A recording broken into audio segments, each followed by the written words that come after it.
Y'all, we here with the Chris and David podcast. We got another special episode. Who we got here, Big Dave? We got Pepe Villaseñor, Sam's brother. What up, what up? What up?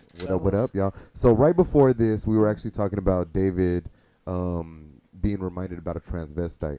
So what was this that reminded you about a transvestite? That voice that you did that was very deep and passionate. Was Yeah, so I was hoping that when I was working at home. Right here. Yeah, I was like Yeah, similar. You no, like that voice? No, I wasn't like No? that. No, Oh. no, that's too sensual. That's yeah. seducing. Oh, That's seducing. yeah. But the Kool-Aid man. So, anyways, so I was hoping. I don't want to come off like because we're not gonna get views. If I say it Nah. wrong. So it was a This is back in it was a transgender woman. I was gonna say back in the day. Back in the days, It was a word. yeah, it's a word, but it was a transgender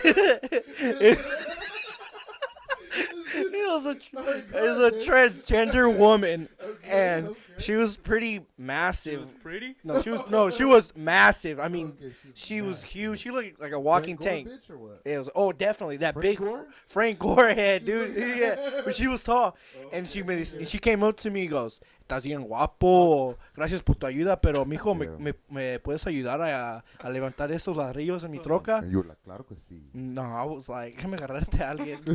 Ya me están Got llamando. Polo and shit or what? I got Polo to do it. All right, y'all. So, anyways, Anyways, that's just a little story. And actually, Erica reminded me today because they were talking about that while we were eating lunch and shit. And I was like, I remember I helped out some transgender woman. oh shit. But yeah, this is the Pepe episode, y'all.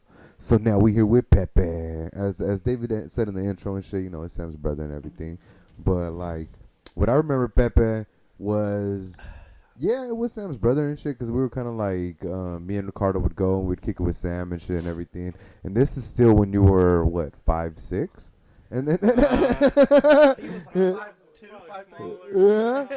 Damn, Pepe. Talk about this fucking growth spurt that happened all of a sudden. I want to know what that shit is, because, dude, you're honestly, like, the only person that I've ever known that had a growth spurt. Like, In like 6 months. I don't know anybody that had, like, a summer growth spurt, dude, honestly. Like, you're really, like...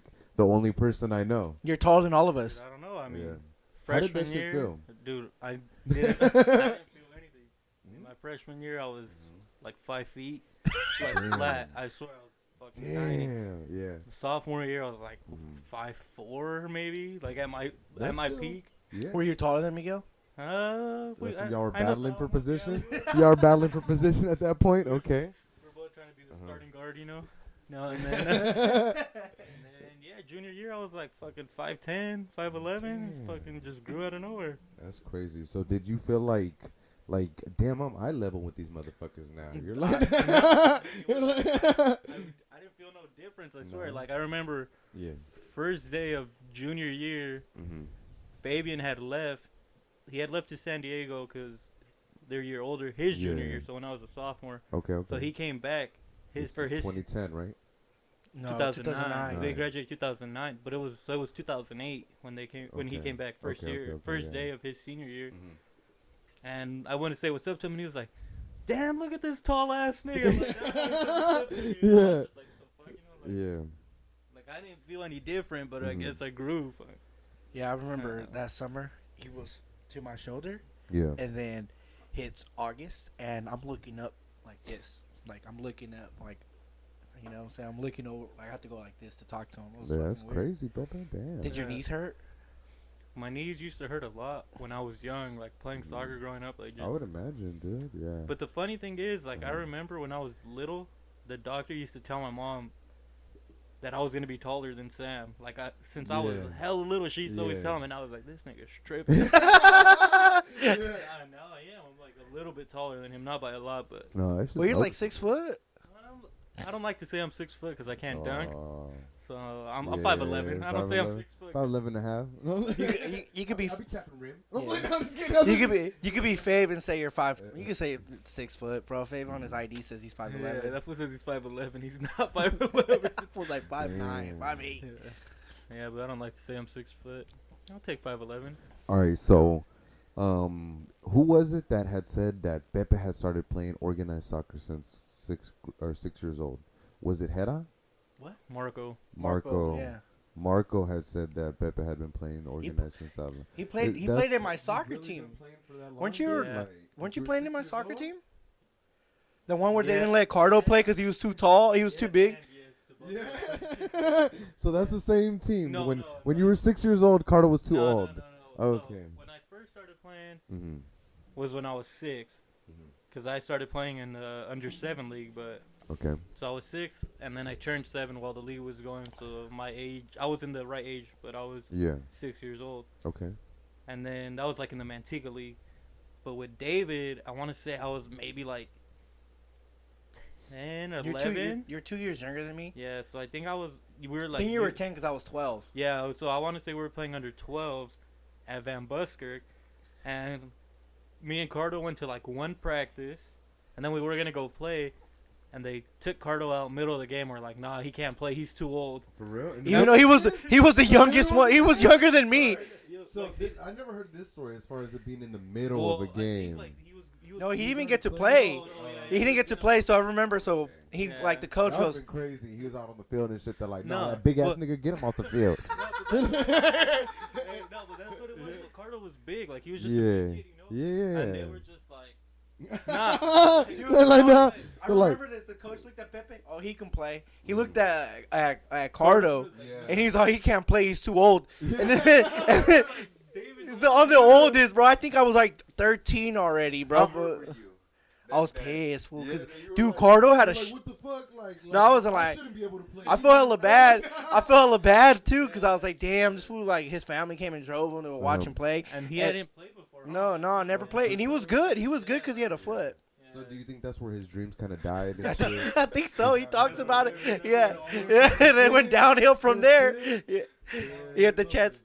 Bro, Paquito told that fool, was like, why don't you just play on your knees? No, but I remember that. But I remember when the first time I watched you play over there. Red card, dude. I started. Red card? Yeah, I started swinging on fools, bro. Pop, pop, pop. Stockton? Yeah. Busker? Yeah. They invited us to go watch him.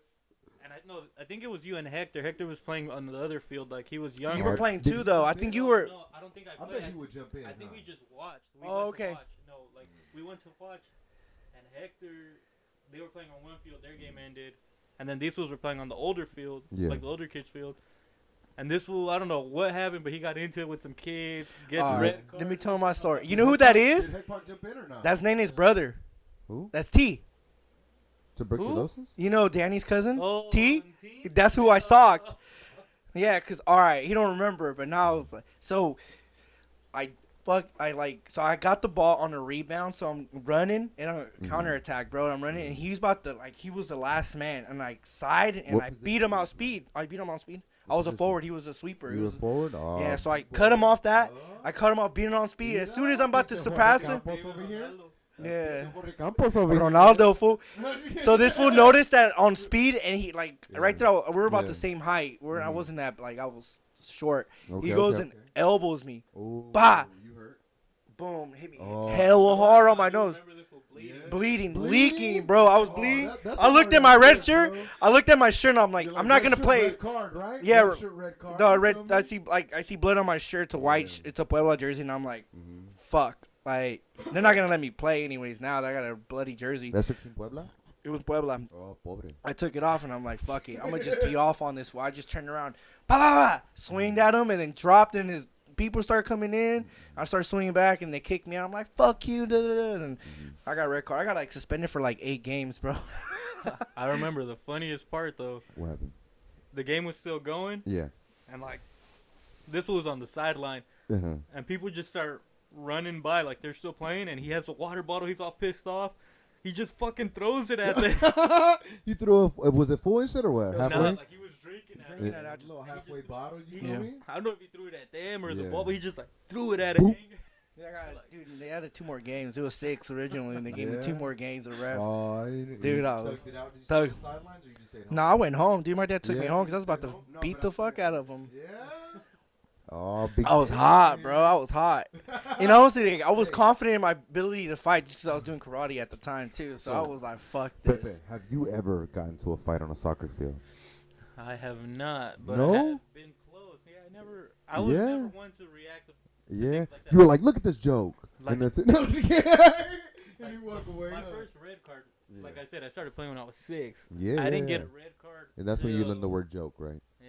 No, I'm just kidding. I didn't get a red card until I was 17. That was my first red card. Maybe even. No, I might have been 18. Was it a high school and shit or not? No, we were playing in the U19, like the. Were you the orange fucks? Mexico. Yeah, when we were the orange. I'm just kidding, man. It was like the U19 league around here, and like we were the Manteca team. We played against like Stockton, Modesto, other team, and we went out to play in Merced. And me, Vic, Beatty, Fabian, we were all on the same team. Littlefoot. Is that classic photo of your guys' team where Sam's like the coach and shit? No. That's Tracy United, huh? We were like 12 right we'll get back to that. Yeah, we'll get back to the first red card. Yeah. So, our team wasn't that good, but the other teams weren't that good either, you know? So, we had like a solid, like Fabian was goalie, so that was pretty good. Victor was a defender, obviously that was good. Beatty played defense, that was pretty good. I think maybe even Juan Pablo played with us, Littlefoot, like we were all right.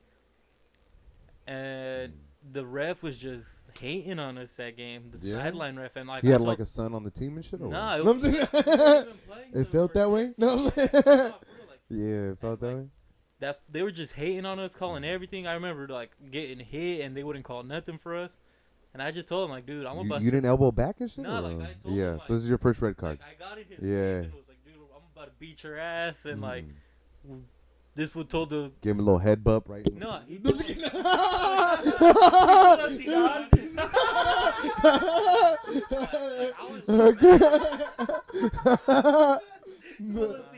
shit would have been comedy. That would have been classic. I forgot all about that. Oh, there you go. Sorry. It's good. Yeah, it's good. Oh, we good. I don't hear anything, but we good. I could hear it. You injected yourself. Can you hear? Oh, the cord fell down here. Damn, Chris, you get too excited. You always inject this. My bad. I'm a little... Here? Can you hear? Yes, sir. Yeah, we good? We good? Yeah. All right. So let's go back. I gotta start duct taping this shit. I swear. So I was just mad. I think we might have lost. I don't even remember, but that ref just pissed me off. I got in his face. Told him. I told him. Like, fucking moron, dude. I swear. I'm strict to this, bro. Let him tell his story, bro. I could see little Pepe with the fade, dude. I did another Sadan for those who don't know. I was 17 at the time, so I was full grown, dude. Okay. Yeah, and then fucking... it was the sideline ref, like it wasn't even the center ref, and he went and told the center ref. He told on me, basically. Yeah, and fucking... Yeah, the center ref gave me a red card, and I was like, man, fuck this fool. And like me, Vic, Beatty, Fabian, we plotted to fucking jack that fool's bag. Like we were literally waiting there for that fool after. That's some gangster ass shit. And then we realized, like, man, fuck this fool, and we just bounced. But yeah, that's the first red card I ever had. I got a couple more after that, but... Indoor? Nah. Well, indoor, actually, I got reds.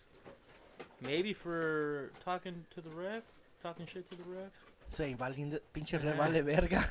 Talk about that Tracy United team, the one that you were with. Go back to. Already has a stack. It was Victor. Who else? Bitch Willie? ass. No. Bitch ass. Yeah, Lucky played with us. Yeah, so. You get one for the road. Oh, he wants it for the road too. All right. No, I'll take. Okay, I'm good. No, I'm just kidding. I'm good right now. Take one for right now. You know what? I was supposed to play for the under 13 for Tracy United. Years. This is way before you entered. The guy came up to me and he was, hey, you want to play? Because we played him and we ended up beating him 1-0. I'm the only one that scored. What? Oh, you want another one? Nah, so that Tracy team, I mean. All right, so who was on that team? So you said it was that Alexis, you know Victor, me. who else? Sam was assistant coach. He was assistant coach, okay. That you know, that's and probably all he taught was juggling, right? Yeah, that's it. No, see, like, Sam started coaching when I was like 10. Okay. 10? Yeah, no, 11. I think it was like 11. Because that's when we started playing like the competitive or whatever. And we were gonna be like the Manteca B team because one of the one of the other coaches had like the A team, and What the fuck did you smoke, dog? I swear. Let him tell the story. I'm interested. I know, but you're like, yeah, so, I'm enjoying the beer too, yo. it's like some bitch is giving you a blowjob. Nah, I'm chilling. so one of the other coaches had the A team, and the coach that I had played for like the previous 4 seasons had the B team. Okay. And the only way I was gonna not make the A team was if my dad was coaching the B team. Yeah, because if not, then the other coach was already planned to take dibs. me. He was like, I call dibs. He's on my team. So our coach talked to my dad, and my dad was like, well, I can't do it. He was like, but what about Sam? They have the same name, you know? So they signed him up. I think he was like maybe, because I was like 10, so he must have been 16, because, you know, it's like a 6-year age difference. So he impersonated your really? dad? That's how big your guys' age is? Yeah, he's 6 years older Dude, than that me. shit doesn't feel like 6 years. Y'all look like twins, bro. I swear he came by last week for the interview for the podcast, and I'm like, no, that's not Sam. Is that Pepe? I'm like, what the fuck? I get it all the time. I swear. Everyone Well, tells anyways. me. Yeah, anyway. You're the big brother. You're the big brother. Anyway, so he was our coach when I was 10. That was in the Manteca team. Then we played for Ripon because the Manteca team, we were still the B team. We wanted to go A team. So That's fucking jackass. So we went to Ripon. He was assistant over there. And then that's when we used to play against Tracy. And our games got hella good. Was there anybody like good on Tracy and shit that you were like, oh yeah, that like I see that nigga competition right there? Yeah, well, our team in Ripon, we weren't that good. I'm not gonna lie. That's when, like, my first. Okay, name the weakest player. We were bad. I'm not gonna lie. Yeah. Dude, our first game I remember with that team. We won a fucking tournament in Sacramento. So it was the coach's fault. Nah, dude, it's just the other teams are hella good. The first game we played, more chemistry, they were together long and shit. They is that were what it was? just, I don't know, they were just better than us. Like, I remember. Kind of like when we would go to the YMCA adult league. And Yeah. Oh, I played one game, we went 2 for 2. I went 4 and I think, yeah. So it wasn't that bad. Wait, no, it wasn't that bad. No, okay. Well, no, we were bad. Which was worse? Yeah, we were. No, that team, They we were were both. bad. What, the YMCA league? That We were too, both no. bad. We were both bad.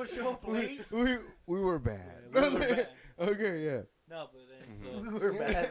so We were we horrible. used to play against the Tracy team. One of their assistant coaches was this El Salvadorian guy, and he used to come up to me and he used to always tell me, No. El Salvadorian. It's because he worked with the Salvadorians, bro, and they thought they were Argentinians, though. What's it called? Glass fab? No, this fool, like, he just would come up to me and he was hella cool, like, hey man, you know, you're really good, like he was like, no, like he was just hella cool with me, and I was like, all right, you know, like, thanks. And then one day, like, well, after the season ended, our team was gonna just stop, and I get a phone call from some random dude, and he was like, oh, my name's Fernando. Alex's dad from Stop. from the Manteca team. Yeah, from Manteca. And I was like, oh yeah, okay, like I knew who he was, cause his son was pretty good. And then that fool was like, he was like, so we're gonna get together with the Tracy team. We want to know if you wanted to play with us. And I was like, yeah, you know, I'm down. And he was like, oh, do you know anybody else that wants to play? And right away, boom, I was like, yeah, my boy Victor. I was like, let's get him on the team. They're like, all right, well, we're gonna have tryouts, whatever. We go, and then the El Salvadorian coach that was the assistant ended up being the head coach now. And that fool brought me and Vic on the team right away. Like, they loved us. We were there for a couple of years, you know. So, out of all of, like, the friends that I know and shit, has Vic been, like, Sam, but that doesn't count, you know? Was he, like, the first friend, like, out of our friends that you played with? That I played with, like, it, yeah, like, out of the people that you'd say that me and David would know. I only played one game with them. I mean, and we dogged. So he's like, pretty much we grew up playing soccer all the time out there in the Yeah. ranch. Like, we all played soccer, but on actual team, I played with Victor since we were 10. That's crazy, dude. Yeah, because I played one game with you and we won. We dogged. I think you had like a hat trick. I don't even remember, dude. Me and Pepe had a hat trick. Just throwing it out there. I remember playing that one game, and Cardo couldn't play no more, so we just stopped going. Do you remember the Brazilian kid we had on the team? I remember there was one Brazilian kid, but I just You dogged him too and shit? nah. I He was don't- in our team. He was in our squad. Nah, he was older because it was like a 10 to 12 or something like that. No, like it was 12 and none. Yeah, 12 and 12 and 10. under? or something 12 like and that. 10. I was like 13 already, bro. They let me play. But the But because, cheating- but I didn't look like a 13. But I didn't look like a 13-year-old, bro. I was.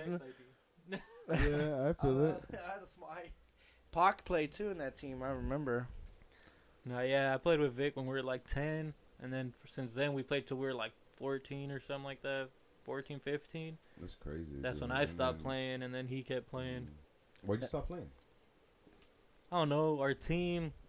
Was whack. You're Nah, like, no, fuck we this were weak-ass good. Team. You're like, That's Did you the start thing. playing high school? This team. No, our team got like we merged with the team from San Jose, and we were just hella good, but it was just like too many voices. Personalities? Yeah, like the Yeah. coach wise, like it was too because it was two teams merging. So if our coach isn't there, their coach. That's would, tough, dude. Yeah, to so- have two tough. Yeah. So it was 'Cause like everyone has their own role, Opinion. and now that you have two people that are used to playing certain positions and stuff, and now you have that conflict because everyone Yeah. feels like they're better at that position, and it's not even and that, you it's have to like, deal with chemistry.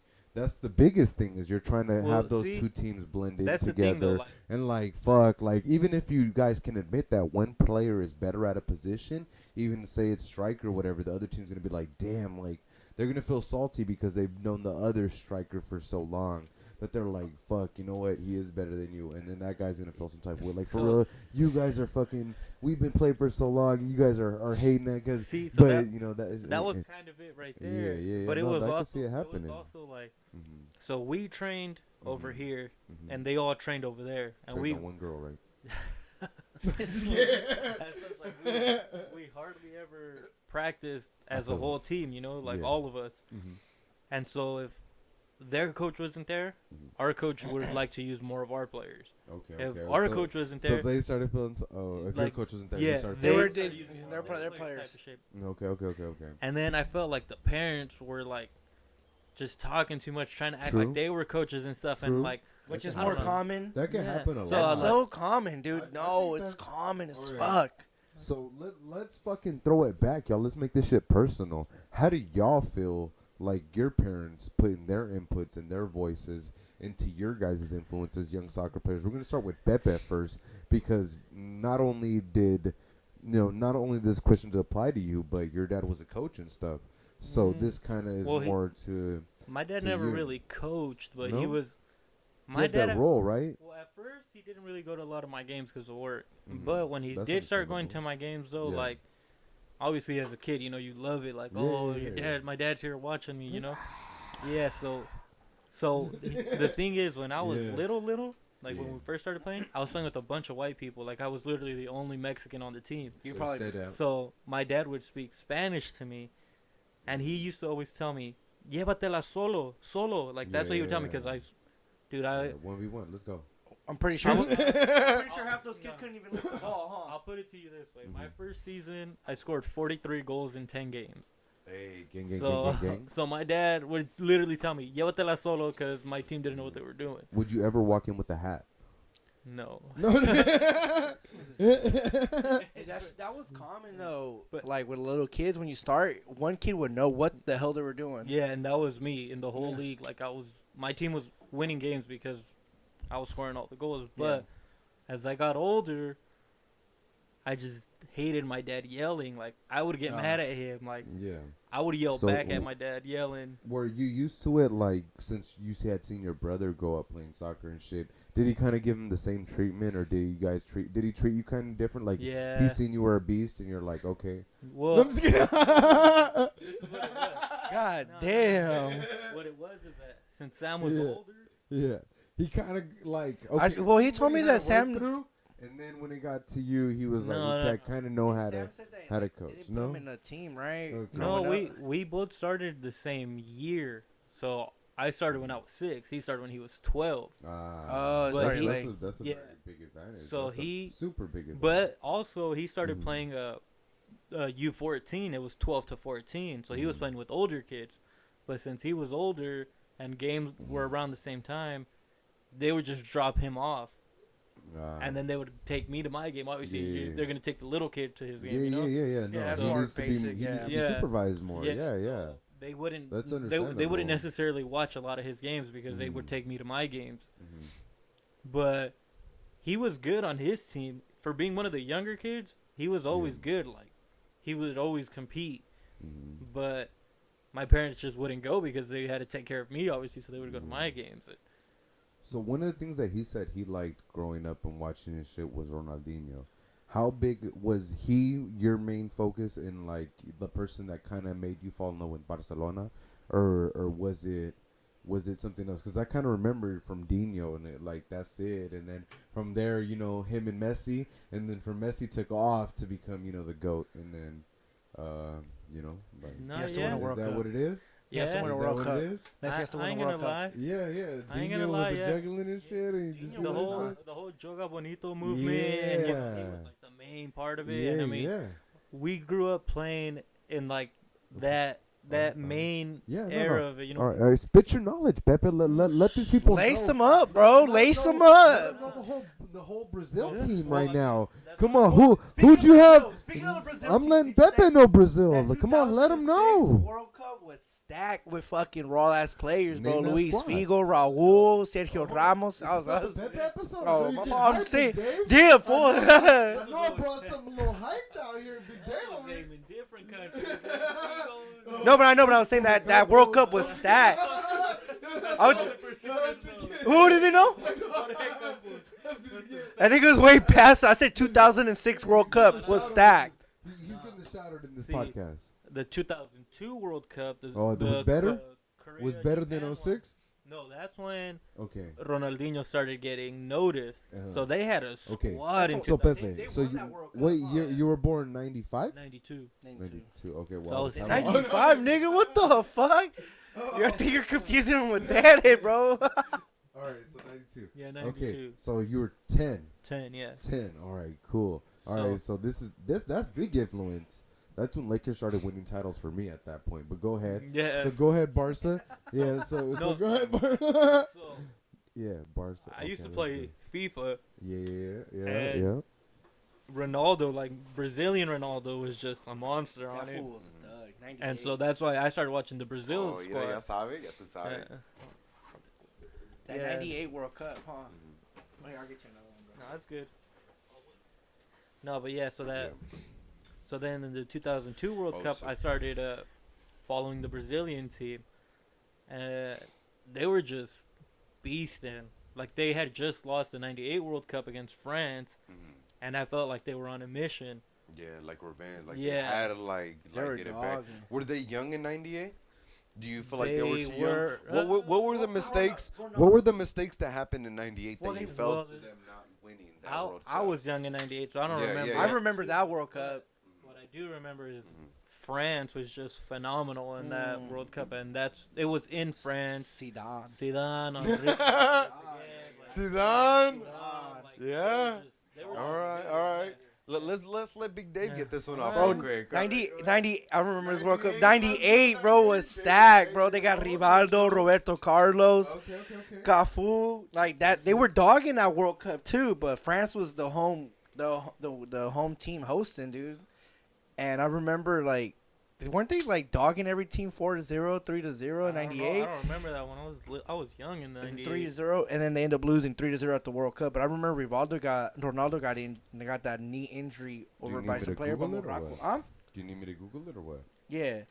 All But I right. know they had Robert. I don't think Ronaldinho, but they won the World Cup before that in '94 with Italy on the penalty kicks, and Ronaldo was still a rookie. In '94, it was here in the U.S. I don't know. I was 2 years old. I was 4 years. did I not remember watch watching that shit. World Cup. All right, so 98 when France won. What about it? Well, Brazil was on a run, so they would have been a 3P if they would have. Well, they would have been on their second. They would have got a 3P if they won '98 actually, because they won '94 against Italy on the PK shots. Ronaldo was playing. I think Cafu and Rivaldo was still playing, if I could remember. And then what was the other one? They had like Romario. Romario, yeah, Bebeto. Romario, and then they had that one goalie that was bald, like not bald, but he had like a little. He had the Fabe. He was, I don't know. I don't remember. and then I don't know, he had a green jersey, and then they played. Tafarel maybe. Yeah, Taparel I think it was. And then in '98 they were dogging every fucking squad, and then they ended up losing to France, which was the biggest upset too, because they were. I don't think France was they were ranked high, but I don't think they were ranked. So I just seen that the score was 3-0 in the 3-0. finale. Yeah, no, I That's think a big difference. they That's got not- dogged. That's not That- something small. They got dogged, There's dude. people that said that it might have been fixed, but I don't know. Yeah. Yeah, they I got don't know. dogged. So What happened in '02, Pepe? As far as Brazil, you said they came back hungry. They just what do you know about that squad? Who was on that team? well, they had Ronaldo, Ronaldinho. I'm pretty sure Kaká was on Kaká, there. Rivaldo. Robinho, Rivaldo was on there. Roberto Carlos was on there. They had Dida. I'm pretty sure was their Yeah. goalie. Was that 10-year-old Yeah, Pepe? Pepe right here coming Yeah, they had back. like they were just they were just a Yeah. good team all around. Mm-hmm. But the Germans were also a good team, and that's who they played in the final. With David Klose? Who? No, was it David Klose? Klaus? His name is like Miroslav Klose. Klose? Yeah, I but but they had Oliver Kahn as their Oh, yeah, goalie, and yeah. that fool was a beast. Oh, Neanderthal looking motherfucker. But they ended up winning that. But Ronaldinho got famous for the free kick that he scored on England Mm-hmm. from like halfway. It wasn't halfway, but it was close. He Yeah. like from the right side, and everyone is thinking he's gonna cross it, and he like just hits it, and the goalie comes out like he's gonna go for a cross, and then you just see him taking steps back, and boom, goes right in the corner. Who had better shots from the directa? Roberto Carlos or Ronaldinho? Better shots? Roberto Carlos had a. Roberto Carlos had a stronger shot. I think Ronaldinho probably had better placement, but the best free kick taker was the free taker. Brazilian Juninho. That fool he was a beast at free kicks. Probably the best free kick taker ever. I remember seeing a video of Roberto Carlos, but that fucker like chomped with. That was against France after they lost to them in the World Cup. That was in. The banana one that just goes around the Yeah, wall around. and comes back in. It Yeah. was nasty. I was like, So Pepe, Since you said that, growing up, as we just discussed, that seeing Ronaldinho and this Brazil movement and everything, it kind of got you interested in Barcelona. When did you accept that Messi was better than Ronaldinho? What type of feeling was that where you're like, fuck? I mean, Like you're like, this is this player that was juggling, that kind of grew up idolizing, and then there's this player that just is shitting on. what's the goals, difference you know, between that, both like, of them? No, there's a big difference. Yeah, in No, that. I know there is a big difference, but I want wanted to know what he felt, knowing that like someone is better than the person you grew up watching. well, that's you the feel thing. me? Like, Imagine that, Big Dave. Like someone Yeah, you no, grew up yeah. watching, and then there's like, oh no, this fool's fucking better. Like that's a different feeling. You feel me? Like, so Pepe, what was your reaction on that, and when did you kind of know that? well, I was never like upset about it or anything because Yeah, they were on the they same both team. yeah they both Yeah, same team. You're like Barca. You're like Barca, gang, gang, obviously, gang. you know, I Yeah. cheered for both of them. I still cheer for Barcelona. Mhm. Like I watched Messi, literally his first season coming up, playing, and I was like, "Oh, this kid's good." And then This kid. nobody expected him to be as good as he Yeah. is. But once he just started taking off, having these monster seasons, just making it seem like he was the only player out there in games, it's like, wow. For real, that's how Yeah, big of a difference he was this doing kid, at that time. no, like he was good. Like since he Yeah. was young, he was just good. Stud. And I was just like, wow, like, good thing he's on Barcelona, like. Yeah. So I mean, it's like I never forgot about Ronaldinho, but shit, good thing. Messi wasn't Messi's a a big beast. Like influence.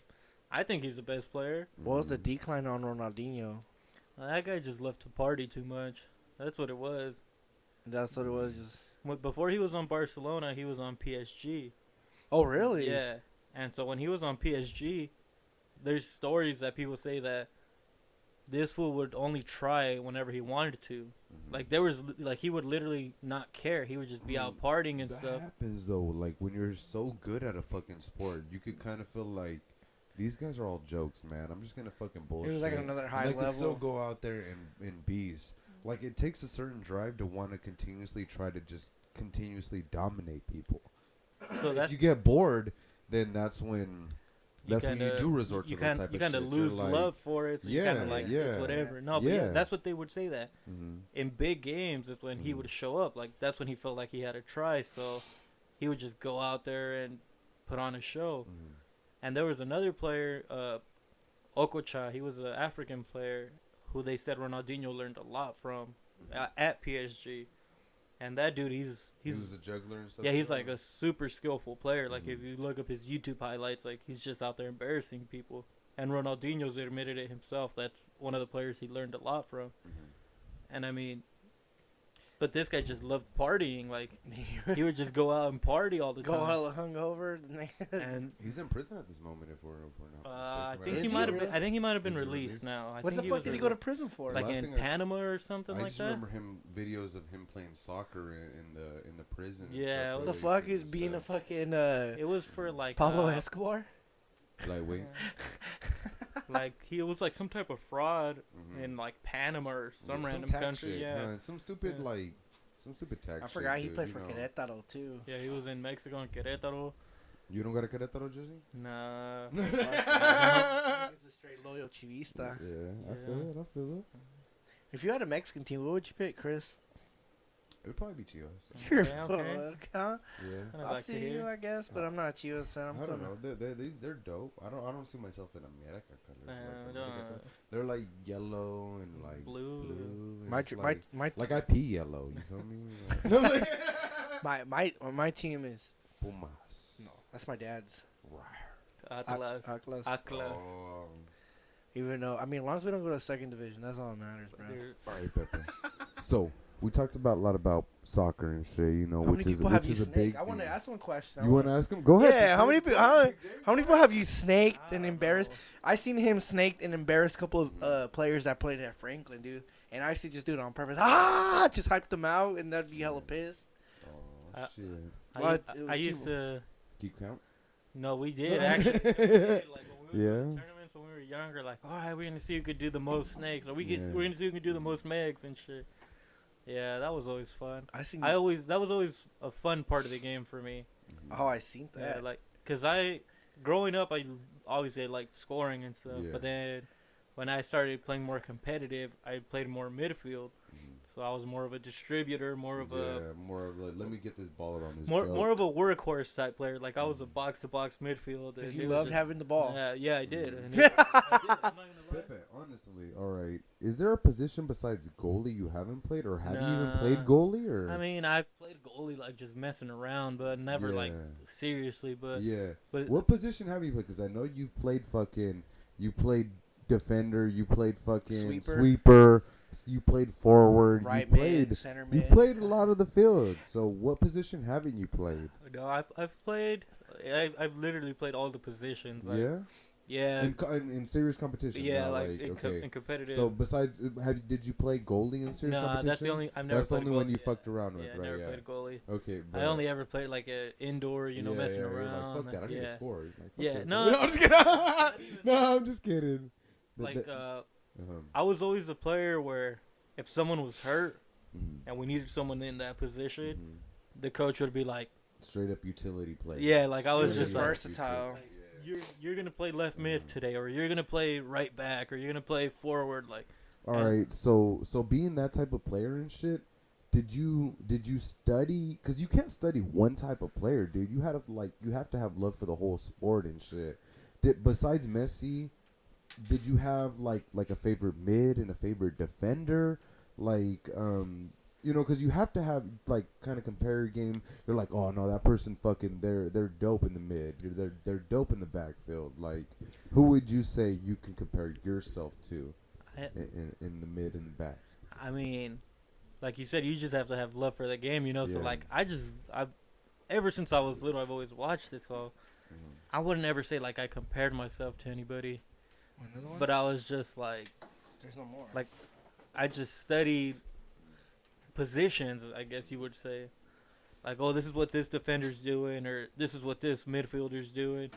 And the coach would kind of tell me what to do, and that's what I try to base it off of, But, then after that, once you would switch to like a new position and shit, would you go home and be like, all right, let me see how how this person approaches like that style of play? Would you go home and play FIFA and be like, all right, let me fucking be a center mid for a little bit? No, like you know what is crazy though? Like I've noticed, dude, you enjoyed. Yeah, you enjoyed. You don't even know what the hell you have.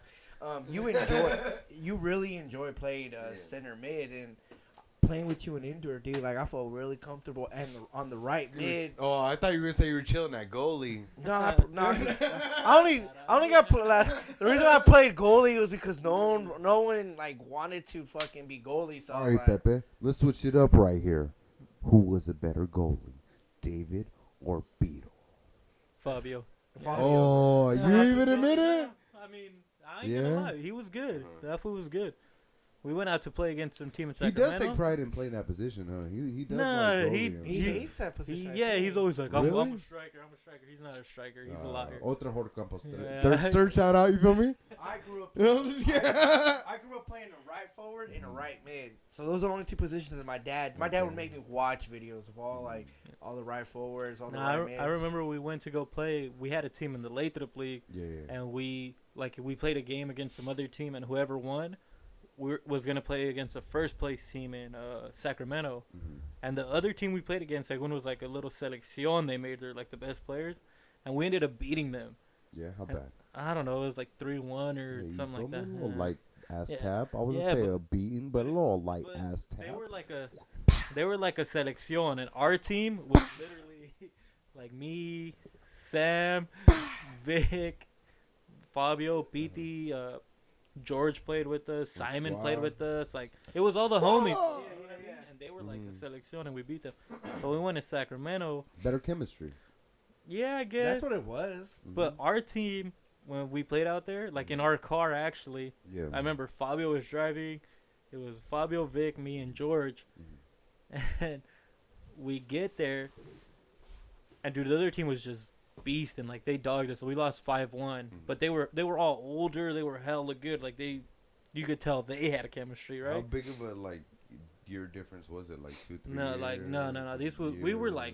We were still 18, 19, I think, and these fools were like 30s, like fucking grown, like late 20s. Yeah, like they were grown. 30s, that's grown. Our oldest player was Sam, and he was young compared to them.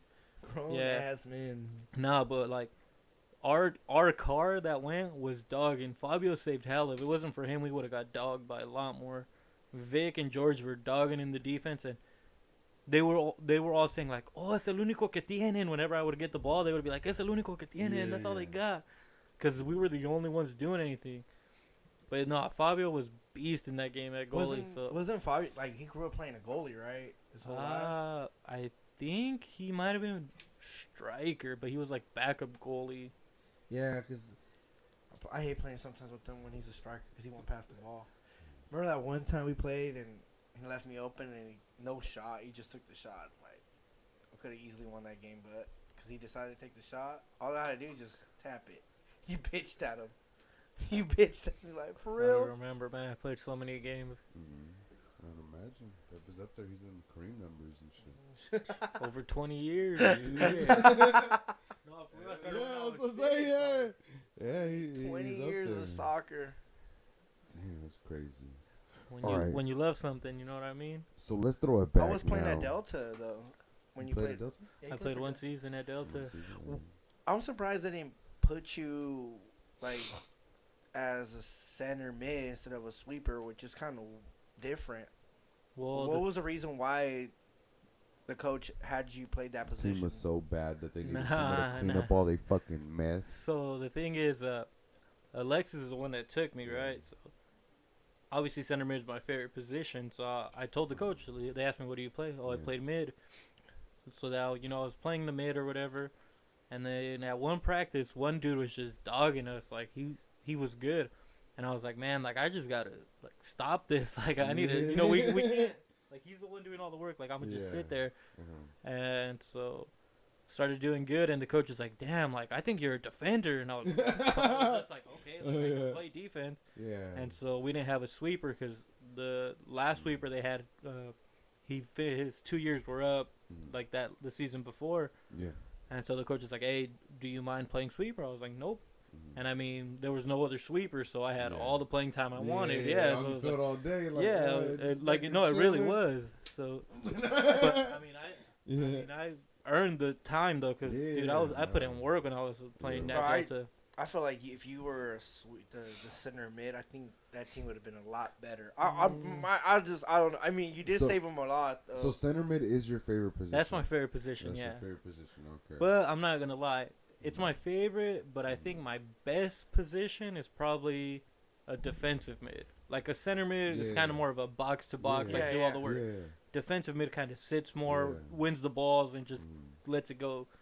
And that, I mean, I'm pretty good because, I mean, I can win the ball in the air. I can kind of read the offense type stuff. So that's probably my best position. But if I had to say what's my favorite, it's center mid or attacking mid. But you could play forward really well, though. What's the reason why you don't like playing forward? Because you could dog, actually. I just feel like I'm too slow. It's a tiring position. Yeah. Because you're constantly attacking. You're like, the tiring position is the mid. You're in spurts, right? I would imagine you're but it kind of depends more on the system, because in the system when we played at Delta, our striker was just, when their defense had the ball, just fucking chase. Whoever has it, just chase them, try to press them, you know? Yeah. So yeah, that's going to be tiring. Like, I wouldn't do that. I feel like tiring. I feel like center mid. I think mid is the most tiring position at all, because you're just up and down, up and down. But see, nowadays, I think the most tiring position would be the outside defenders, right back and left back, because if you look at the way the game's evolved, it's like you have to defend, but you also have to attack. So you see the right defender and the left defender going all the way up to the corner flags and all the way down to their corner flags, just defending. You like Dani Alves and Trent Alex or whatever his name is from Liverpool. Like, they're just up and down. Who revolutionized that position from going flag to flag? Was it Roberto Carlos? It was. I think I wanted, because I remember them were the type of fuckers a lot to do with it. I remember them doing that a lot. Like, and then Dani Alves is a beast. You want another one? Yeah, here we go. You're a beer dude. I'm not the beer dude no more. I used to walk. My mom would be like, "Otra cerveza," and I'm like, "I'm not. It's not even for me. I have like 2 of them." Pepe, one thing that I wanted to ask you, and we kind of ask all of our guests and stuff, is, so I'm sure you've known David for longer than you've known me. What's your first memory of David? Is it soccer? Is it you guys playing somewhere in the rancho? Is it what's your first memory of David? Dude, I get my ass beat. I'm not gonna lie. I can't think of a memory like the first memory. Yeah, the first memory. He's been involved like, in your that's life what I'm saying. So like, long? like I feel like I've just known him my whole life. It's just like Cardo, Miguel, Hera, all of them. Like, I just feel like since I was born, they've just been there. You know what I mean? So I really can't put like a first memory. I remember last year, your girl's birthday. My girl didn't believe me. She was like, when you told her, you were kind of buzzing, but you were like, you know who I've known longer than anybody here is David. And she was like, for real? Like, I was like, like, it's crazy because it's like I've known not just David, I've known a big part of their family. Like, like a lot of the Diaz, I've known them since we all lived at the ranch. Like, everybody would go play soccer out there. Yeah. Soccer was a big rancho was the big thing as far as like soccer on Sundays and stuff. Dude, when you guys would go play. What's your memories of soccer on Sundays? Never getting to play. Yeah, I never got to play. No, not even with the younger kids. And no, we got played. No, he played with our dads. With the older. But that's the thing, though. They used to play till the sun went down and you couldn't see anymore. So it's like. So when you guys would get on the field, it would pretty much be dark and shit. So my memories were just sitting on the fence watching them. Because remember how the fence... the fence was pretty tall. 3 fences, the boards. And we would just sit on there just watching them play. And we would always ask to play. But the only people that ever got to play were Sam and Paquito. And Tony. They were the oldest. Oh, well, Tony, he was older, but he wouldn't go as much. But Sam and Paquito were the oldest ones. And when they didn't have enough people, they would throw them in there. Bro. But all of us, like, Cardo, me, Dave, like, none of us ever got to. Dude, I used to get hot, bro, because I'd, like, I wanted to play so bad because I feel like I was confident to do work. Like, and then they were like, no, until you turn 11. Nope, till you turn 12. Nope, till you turn 13. Nigga, we got to 14. They were too old to play, nigga. Did you have images of you just as a young child going and just snaking your dad. Just, oh, dude. I was so, every time if I ever, Yeah. I remember just thinking to myself, I hope I'm playing against my dad because he was my coach. Yeah. Like, I want to dog you fucker because you've never, I seen you, you were garbage, dude. I swear, my dad, you was garbage. My dad was like Francois. He had all the dope ass gear, bro. He played the part, bro. But I'm not gonna lie, my dad was a hell of a coach, an asshole of a coach. So nah, but there was some talent out there. Like, you know, they were all the workers there. They would just all get together on Sundays. It was every Sunday. They would just get together and play. yeah, like it was cool. Your dad was probably one of the best ones. My there. dad would play, but not that much because he used to work on the Sundays. Like, his work schedule. He'd be tired by Miguel's that work point. You schedule feel me? didn't allow Yeah. him to Miguel's go dad out. played, huh? Miguel's dad, Cardo's dad, my Tio Chava played a little bit, Yeah. like not too much. Hector would play. Yeah, Hector like, would play. There was a lot of people that would play. We Not should Hector, his brother. Yeah. No. Hey, we should do that like every Sunday. Yeah. It would be like if all of us got together and went to play soccer. Yeah, just have the kids on the side. But it chilling was over there, literally. little fence on the side. Yeah. chilling. So I never got to play with them, but you got to think about it. I grew up with soccer field 3 houses down from me. Yeah. I imagine. Yeah. Bro, dude. all right. You guys- It was legit. It wasn't as big as a soccer field. It was probably as big as a half of a soccer field. Yeah. And it was, long enough. But to I was play though. yeah, Field I 11, was- right? No, dude, since I was like 6 years old. Since I played soccer, like started playing soccer, it was always there. Yeah. So that field was more than big enough for me, Mm-hmm. and so I would actually always grass. go play there. Yeah, it was actually grass, bro. It was perfect. It was a perfect fucking field, dude. So my uncle, Mm-hmm. it was 2 duplexes right there. So it was my uncle, Sal, Mm-hmm. Sal's family. They lived in the first one, and then Ricardo. Cardo lived in the next one, Mm-hmm. and then Beaver lived in the one after that, Beaver. and then we lived right next to it. So it was like 4 like that, and then That's dope. and then Hannah dude. lived right next to us, Yeah. and then next to him, Greg lived there, and then like a little bit Damn. down, Mac and Yeah, Marcos. Mac and Margot lived there. Wasn't Jessica Chavez living there too? They lived when they lived at the other house. Oh, more farther down. I'm Oh, talking okay. about when they lived at Yeah, the little more. Yeah, the That's main. crazy. Yeah, yo. so that for dude y'all, at our bus stop we had like 10, 12 kids like at one point. So we was deep. We grew up with hella kids there. I think we were like in the younger age group, and the Yeah. oldest ones were Sam, Greg, Paquito, Hera. Like, so it wasn't that big of an age group, and there was like No. kids in Yeah. every year. That's It was. crazy. Yeah, so It was that- tight. Dude, we That's grew, dope. No, I would imagine that shit. and it's like we brought our friends.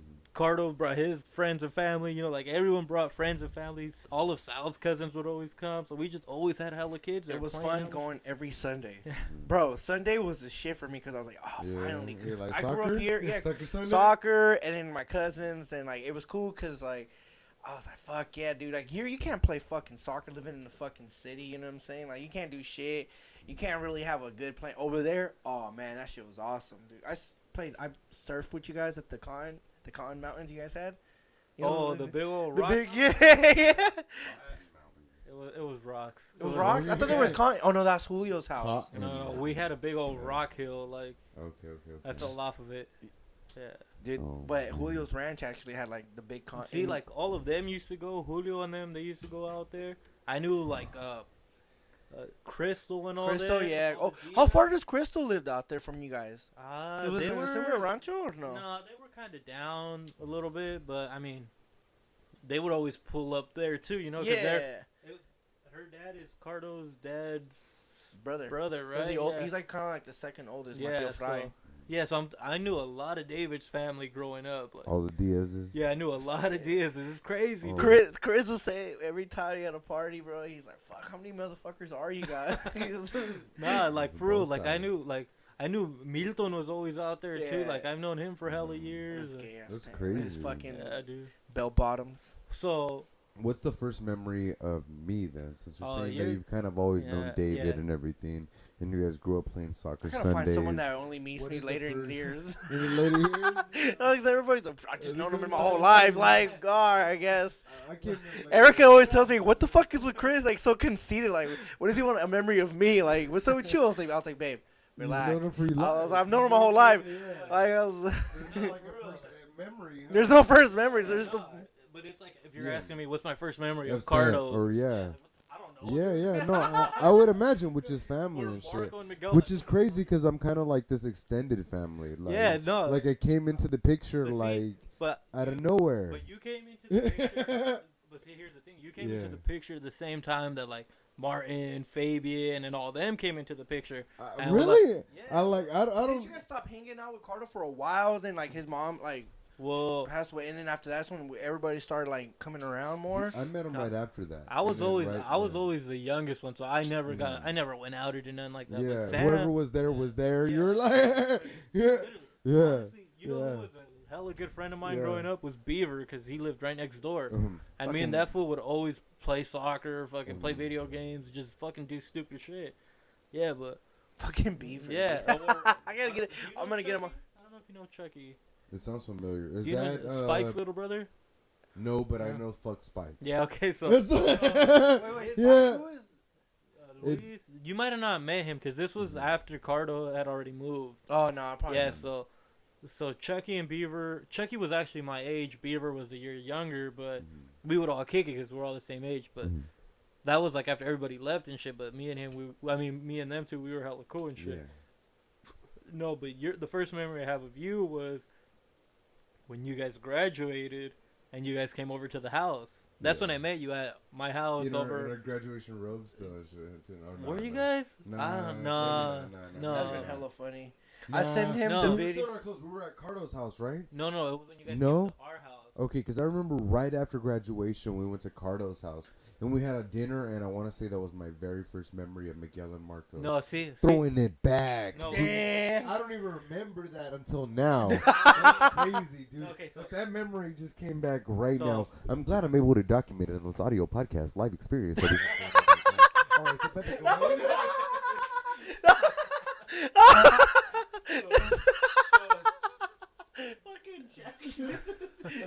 He sounded like the voice for Alexa in the male version. So those fools probably went to the graduation. Yeah. See, I didn't. Yeah. Sam, I never kicked it with Sam. Obviously, he was older at that time. Was he an asshole to you? It's crazy to know, like, now that you guys are like a 6-year difference, dude. So obviously, when he's like 20, he ain't going to be kicking it with me 14, 21, 15. Dude, he's 4 years older than me. He's 4 years older than me, It's crazy. Yeah, so like back then, he didn't kick it with me like that. So he would go out and do his own thing. Obviously, you know, he was older, had a car and whatever. Yeah. So that's when, the clips. The clips. No, the white Clips was before that. It was the Durango, bro. It was a Durango.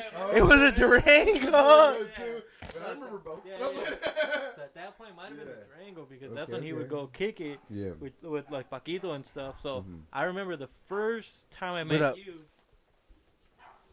First time you met me. Yeah, the first time I met you was when you guys had graduated that year, and then you guys came over to the house to play beer pong. But my mom and my younger sister had gone to Mexico already. So the only people there were my pops, my sister, me, and Sam. Yeah. And you guys pulled up, and you guys were in the backyard playing beer pong, and that's the first time I had ever been around drinking like that. And I was like, maybe like 14, 15 years old, you know? But I was just there, like. What was that type of drinking like? Like seeing that, you're like, oh shit, these motherfuckers are knocking him down. You're like, well, I mean, you're like, I don't even drink soda like that. You're like, I didn't drink soda, honestly. I went 7 years without drinking soda. Oh shit! At that time, you're like, the gap. But it was just like, it was weird to me. I never seen that. I had never experienced shit like that. Yeah. Because I was like. So explain it then. Okay. So what are you seeing? You're like.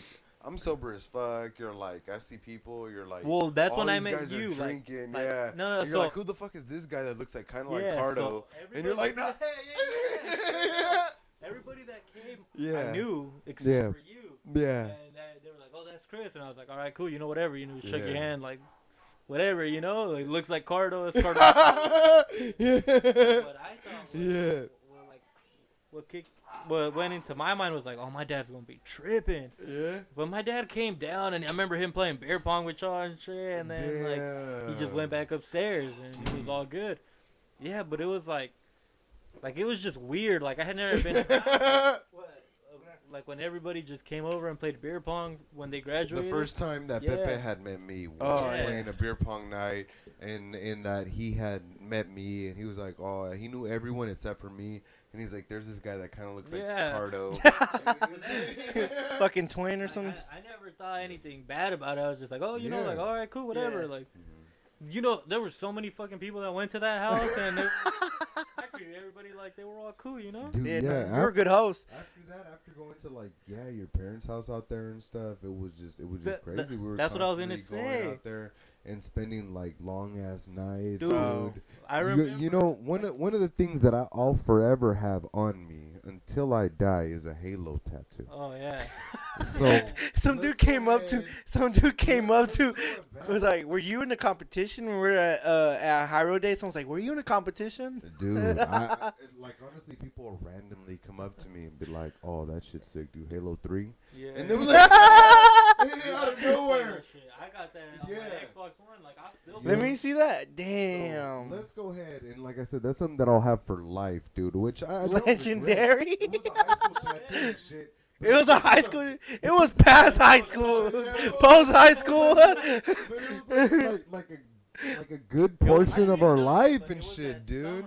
It was that summer when, summer, so dude. I remember. I had never owned an Xbox to that point, dude. I was a PS2 motherfucker. I didn't even have the PS3 at that point. Give the man another beer, Chris. Give the man another. Give me another beer. Yeah, no. That's when I had switched to Xbox, and Halo was Xbox exclusive. Yeah, so I remember this. So I remember one time that I want to say. No, I got one right here. I want to say Martin and them might have brought their Xbox to the house. Was that the first time? Ah, man. It wasn't Martin. Or it might have been Sal. Mm-hmm. Someone brought the Xbox. No. I remember the first time I played Halo was at BJ's house. Yeah. With Willie, Punch, Martin, and all them. But then I thought after you played that, it at, we used to play it at Cardo's, right? When you had the regular Xbox at family parties? Well, that was like Halo 1 and 2, but I never played those like that. But Halo 3, I'm saying, like, I remember Halo playing 3. at BJ's house. Yeah. But then I remember that summer playing it at the house over by Sierra or whatever. Yeah. And fucking, dude, we put in hours in that game. Hours. I remember Sam used to come wake me up like, hey, come play with us. On fucking school night. Yeah. It was like 1 in the morning. And he was playing with Chris and Cardo. BJ would be there long nights too, though. But no, this is like. Okay, I remember a couple times I remember a couple times he would wake me up like, "Hey, come play with us." Like, you guys needed a fourth, so I would fucking wake up, go play with school. Go play a couple games. Go ace a test and come home and. Hell no. Because that summer was the summer going into my junior year, and that was my worst year. And No, but BJ, I remember there was times where that fool was at my house, and nobody was home. Just him. Just BJ. Yeah, at the house playing Xbox. I'm getting my brigadier. Yeah. Or there would be times where this fool would be home, like he would be at my house, and me and Sam wouldn't be there, but my mom and my sisters were there, and they would just be like, whatever, like, it's just BJ. And this fool would, like, get up, and he would make himself, like, a cup of noodles and grab sodas and stuff. And dude, honestly, like, my parents did not trip about none of that, and in my mind, it's crazy, like, dude. As a parent, you don't think? As you think about it later on in the years and stuff, and you're like, these are just random people that are showing up at the house making food, and you don't know them and everything. But, dude, I fucking love your parents for that. Dude, your parents were so chill about it. I know you're saying it's crazy to think about that now when it does kind of sound crazy, but we built a lot of memories. Yeah, no, we for like, sure, I appreciate bro, parents, dude. So fucking much. I can't tell them enough. Like I haven't seen them in a while and everything. But anytime if I do see them, dude, I want to tell them in person like how much I appreciate how many memories were made there. Dipshit things you did at the house. How many times they allowed us to just be there, dude. And I could say I love them for that. Yeah, for that. Man, That's honestly, crazy, dude. I spent the night so many times. So many mad times, dude. I threw up. Yeah. That's what I'm saying. Like, a lot of people were just pull up, just drink. Yeah. It's like whatever. My dude. Me, Fabian, and Martin would fucking smoke downstairs in the garage while they were upstairs, literally right outside the door upstairs. And they never once said nothing about it, dude. I know they knew, but they never. Bro, said I nothing remember. about it. I remember we were sleeping. We were smoking in the back of the patio outside, the backyard, and wasn't their room like directly upstairs. Yeah, that was their room. And their window. I know their window was open because I could see the screen door, dude. And I'm like, and we're just chiefing it because my dad would trip. Hey, you remember that time, Chris, when you were breaking it up right there in the island, the little island in the kitchen, and my parents came home? Damn, I don't. No, was I tripping and shit? Dude, No, dude, so nah. It was when you put the pot over it. You don't remember? Oh yeah, No, you you put it weren't over. Yeah, No, you were. I wasn't there. No, I wasn't. So, it was me, you. Yeah. You were dating Vanessa at the time and Sam, and we were in the kitchen, and there was like a little island right there. Yeah. And so you're breaking it up, and you had a baggie, and the baggie was right there on the island, and then so you're breaking it up, and I text my sister, text me when you guys are coming home. Didn't get no text, so we're like we're good, we ain't no problems, and out of nowhere, the light in the kitchen turns off. And then it turns on, and it was my mom. And so this fool just grabs a pot, like just a random pot that was right there, and he puts it over the weed that was broken up. And, dude, I just grabbed the baggie, put it in my pocket, and I walked towards the garage because there was, like, a bathroom over there. And so I'm over there, like, I have the lights off with the doors open, and I could just see them because it was, like, a little room right there. And I could just see my dad, and my dad's asking this fool, like, oh, like, dame la cazuela. And this was like, oh, no, my dad's like, no, give it to me. He's like, no, it's good. It's good. Hella weed under it. Oh my god, that shit looks like a fucking movie now. That kid's just trying to distract his dad. For real, straight up. But my dad knew you could hella smell that shit. My dad knew, and he was just like, okay, And that fool just walked upstairs hella mad. And I was just like, damn, this was going to trip. And he never told us nothing about that. Till this day, he still doesn't? That was the closest he's ever been to actually, like yo, seeing us with it and shit.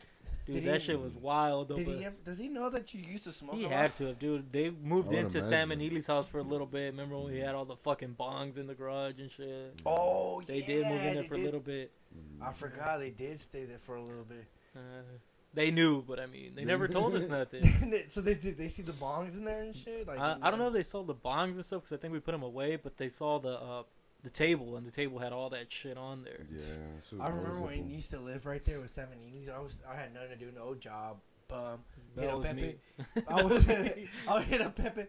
Hey, you trying to burn it? What's your favorite memory from that burn office? That burn office time period as far as like the San Diego house? My favorite? What was it? Yeah, like because we had plenty of nights. I could tell you probably some of my least favorites.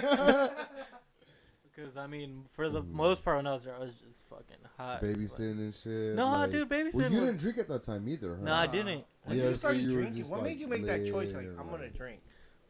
So I never. I'll get to that after, but some of my least favorite memories. Yeah. I remember there was a Halloween party where we had brownies, like we baked brownies, and they were passing them out. I fucking ate like 3 of them, and I fell asleep like at 10:30 before the whole party. Like, I missed that whole party. Was it the one I was wearing as a Joker? It might have been. I think that was it. That was the one where we were ninjas. Me, Victor, and Fabio. Yeah, that was. We were ninjas. The Joker. I showed up like around like that time because I came from Carlos' house. Another one was when I got socked in the head by Birdo. Yeah, I got. I remember that. You don't remember that? I seen him get knocked out. No. They were playing beer pong. It was I think Vic and Martin against someone else, and they were on the other side. And I remember there was 2 tables. And something happened, and I'm laughing. And I remember I put my head down, and then out of nowhere, I'm just looking straight forward. And then Victor was like, did that fool just sock you? And it was Birdo. Like, that fool was just tripping, and I was and you were like, I thought an ant hit me. No. I really didn't feel it. Like, I just remember looking down, But then out of nowhere, I'm just looking straight up because I was laughing. You just practically placed your head. I was laughing and I was looking down, and this one just came an uppercut in my forehead. Like he just socked me in the forehead. That's crazy. But I didn't feel it, and I was just like, "What the and fuck?" you're like, "What just happened?" Yeah, like it's just a crazy like that fool Berto was just tripping. He's like, "Oh, you tripping? You tripping?" Like to me, we're like, "What the fuck?" Like I was just laughing. Yeah, but that was probably some of like the least favorite memories. Yeah, because like everyone had to like push him away and shit. Yeah. I had some memories of me knocking down myself. Oh, I remember that one. That was funny.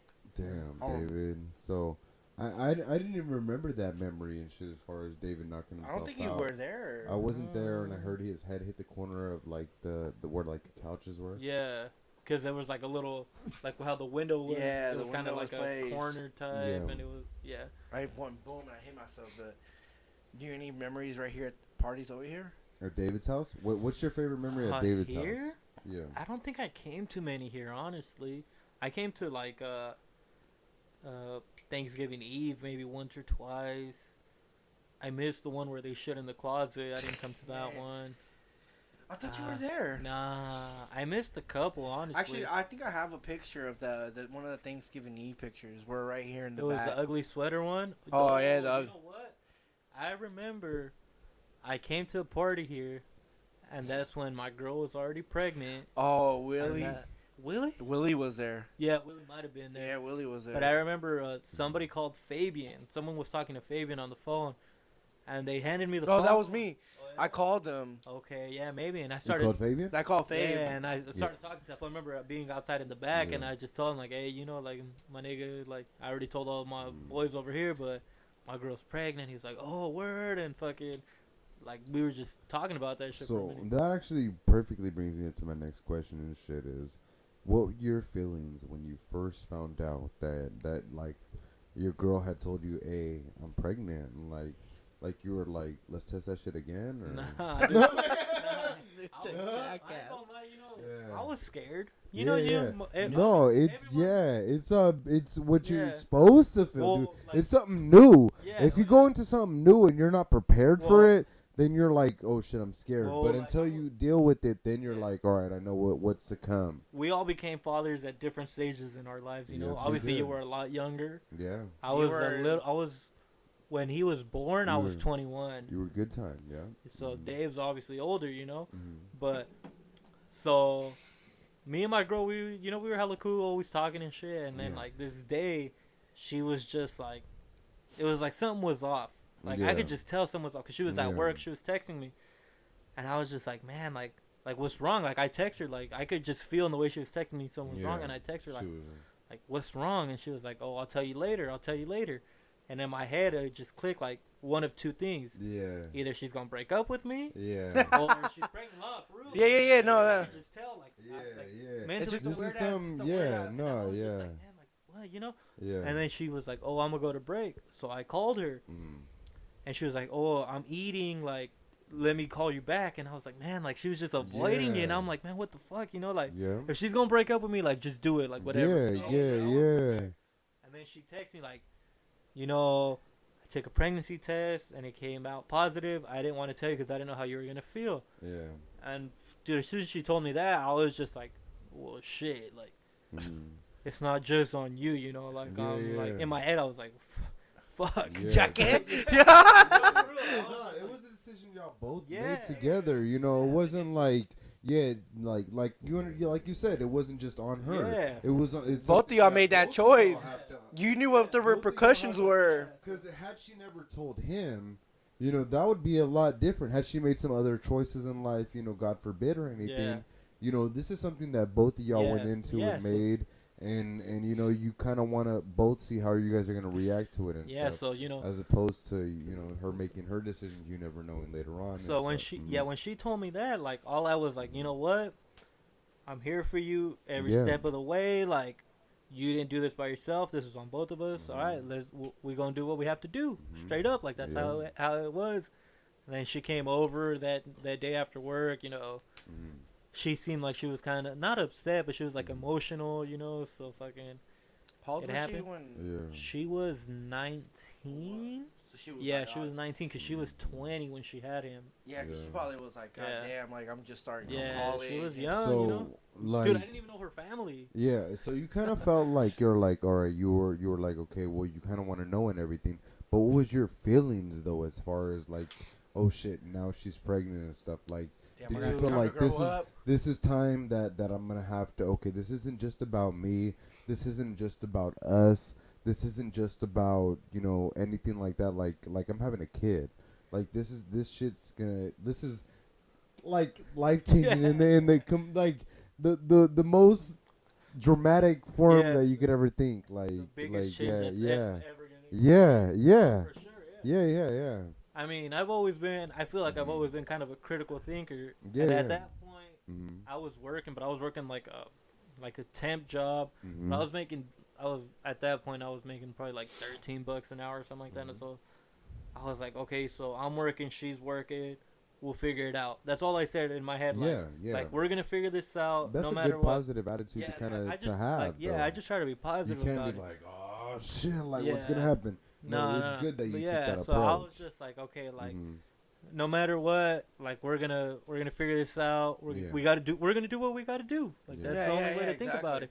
And in my head, I was like, my parents aren't gonna be mad at me. At that point, Sam already had. Wasn't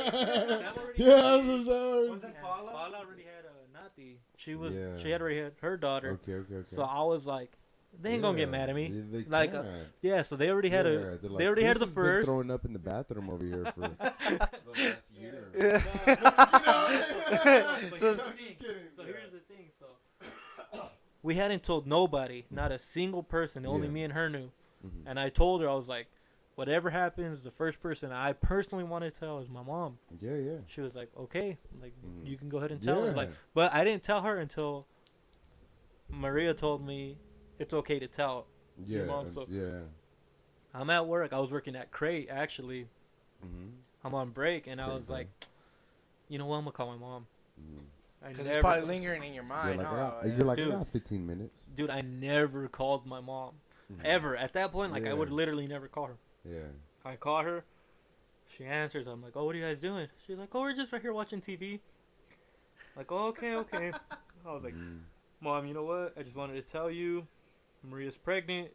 I just wanted you to find out through me before you find out through anybody else, you know? You don't want to have what happened to Sam? Yeah, basically. No, honestly, yeah. No, but that's the best. Yeah. Sam was telling us in his podcast. I understand. I know about that story too. So I was like, I just wanted you to hear it through me before you hear it through anybody else. I was like, we're both working. We're gonna keep it. Like it. I just wanted you to know. Her answer was like, okay. we kind of already knew. And I was like, dude, Maria rib? Well, that's the thing. Maria would come over all the time and just spend the night. My parents didn't trip. The first time she spent the night, I remember she was like, oh, I want to walk out through the back. Like, I don't want no one to see me. And she walks out, because that's when we lived kind of at Miguel's house. She walked out through the side, and my mom's washing the dishes, and she sees her walk out through the side, and she was like, bye. My mom told her bye. My parents have loved her since day one. Like, so it's like your parents is so fucking like chill, bro. Like, so. Well, I mean, I don't know. I don't know them like that, but they were kind of chill with. They reacted different to me telling them as opposed to when they found out about Sam and when they found out about Paula, and even when they found out about Paula, Simon went. So Simon came to the house. That's when we lived right there too, at that same house. He came to the house, and he came up to my parents. Like both of them was like, you know what? That's respectable. Yeah, no, he like that's straight up respectable. That's so you have to. Yeah. I have 100% respect for Simon. Like in general, like that's my nigga. Like he's just my nigga. But the way he came out to my parents and told them like, you know what, your daughter's pregnant, and this and that, whatever. But I guess my dad got mad and he just walked away. Like he said something like a remark and he was pissed and he walked away. But that's his baby girl, that's his oldest daughter and shit. So he was mad at first, but then I guess he came back and he was like, I apologize for reacting like that. But still, so but when my mom they found out about me, it was different. Yeah. So, hard new. Is it because Pepe, you're the youngest? as That being is- like you said, we're all becoming fathers at different stages in our life. As far as me, you, and David, do you have any anything that you'd want to tell David anything you as wanna for any tell me? advice? Any as advice? far as, I know I'm older than you, but you could lace me up. no, because he was a dad first, dude. Yeah, And with that comes experience, As far as honestly. fatherhood, I got more years. Yeah, experience. he's on that. Yeah, experience. no, I know that's what I'm He's saying. a brigadier. I'm working my way up. Nah, dude, it's just man, just What would you tell David as far as, because this is his first? He doesn't know what the fuck he's about to step into, dude. That's the thing. I feel like at first it's hard, but you're just enjoy You it. 'cause instinctively kind of know what to do, right? Kind of, yeah, dude. I didn't Like change, it just happens, yeah. like, I didn't change like- my first diaper till I was in the hospital when he was born. Mhm. That's the first time I ever changed a diaper. You Yeah, have so it's more like- experience on changing a diaper than I have, honestly, if you could say. No, I've never changed a child's You know what's diaper. crazy though? No, I will be honest with you, and I will No. say that I've never changed I a change my child's son's diaper. diapers all the time. Yeah. I Like thought you did. I still give him baths and everything. Mhm. Like made No, bottles so for him I when my will girl was respect knocked out. And stuff once you change your first diaper, you'll have more experience than me. Also, Dave. Yeah, it's crazy because Yeah. I thought I never knew how to change a diaper. Like it just does come natural because we had that competition. natural. It's At something baby like- shower, Uh-huh. and it came out boom, boom, boom, Mhm. naturally. So- my dad put it backwards, Yeah. so I was like, that explains a lot. No, but I did it perfect though. I was there.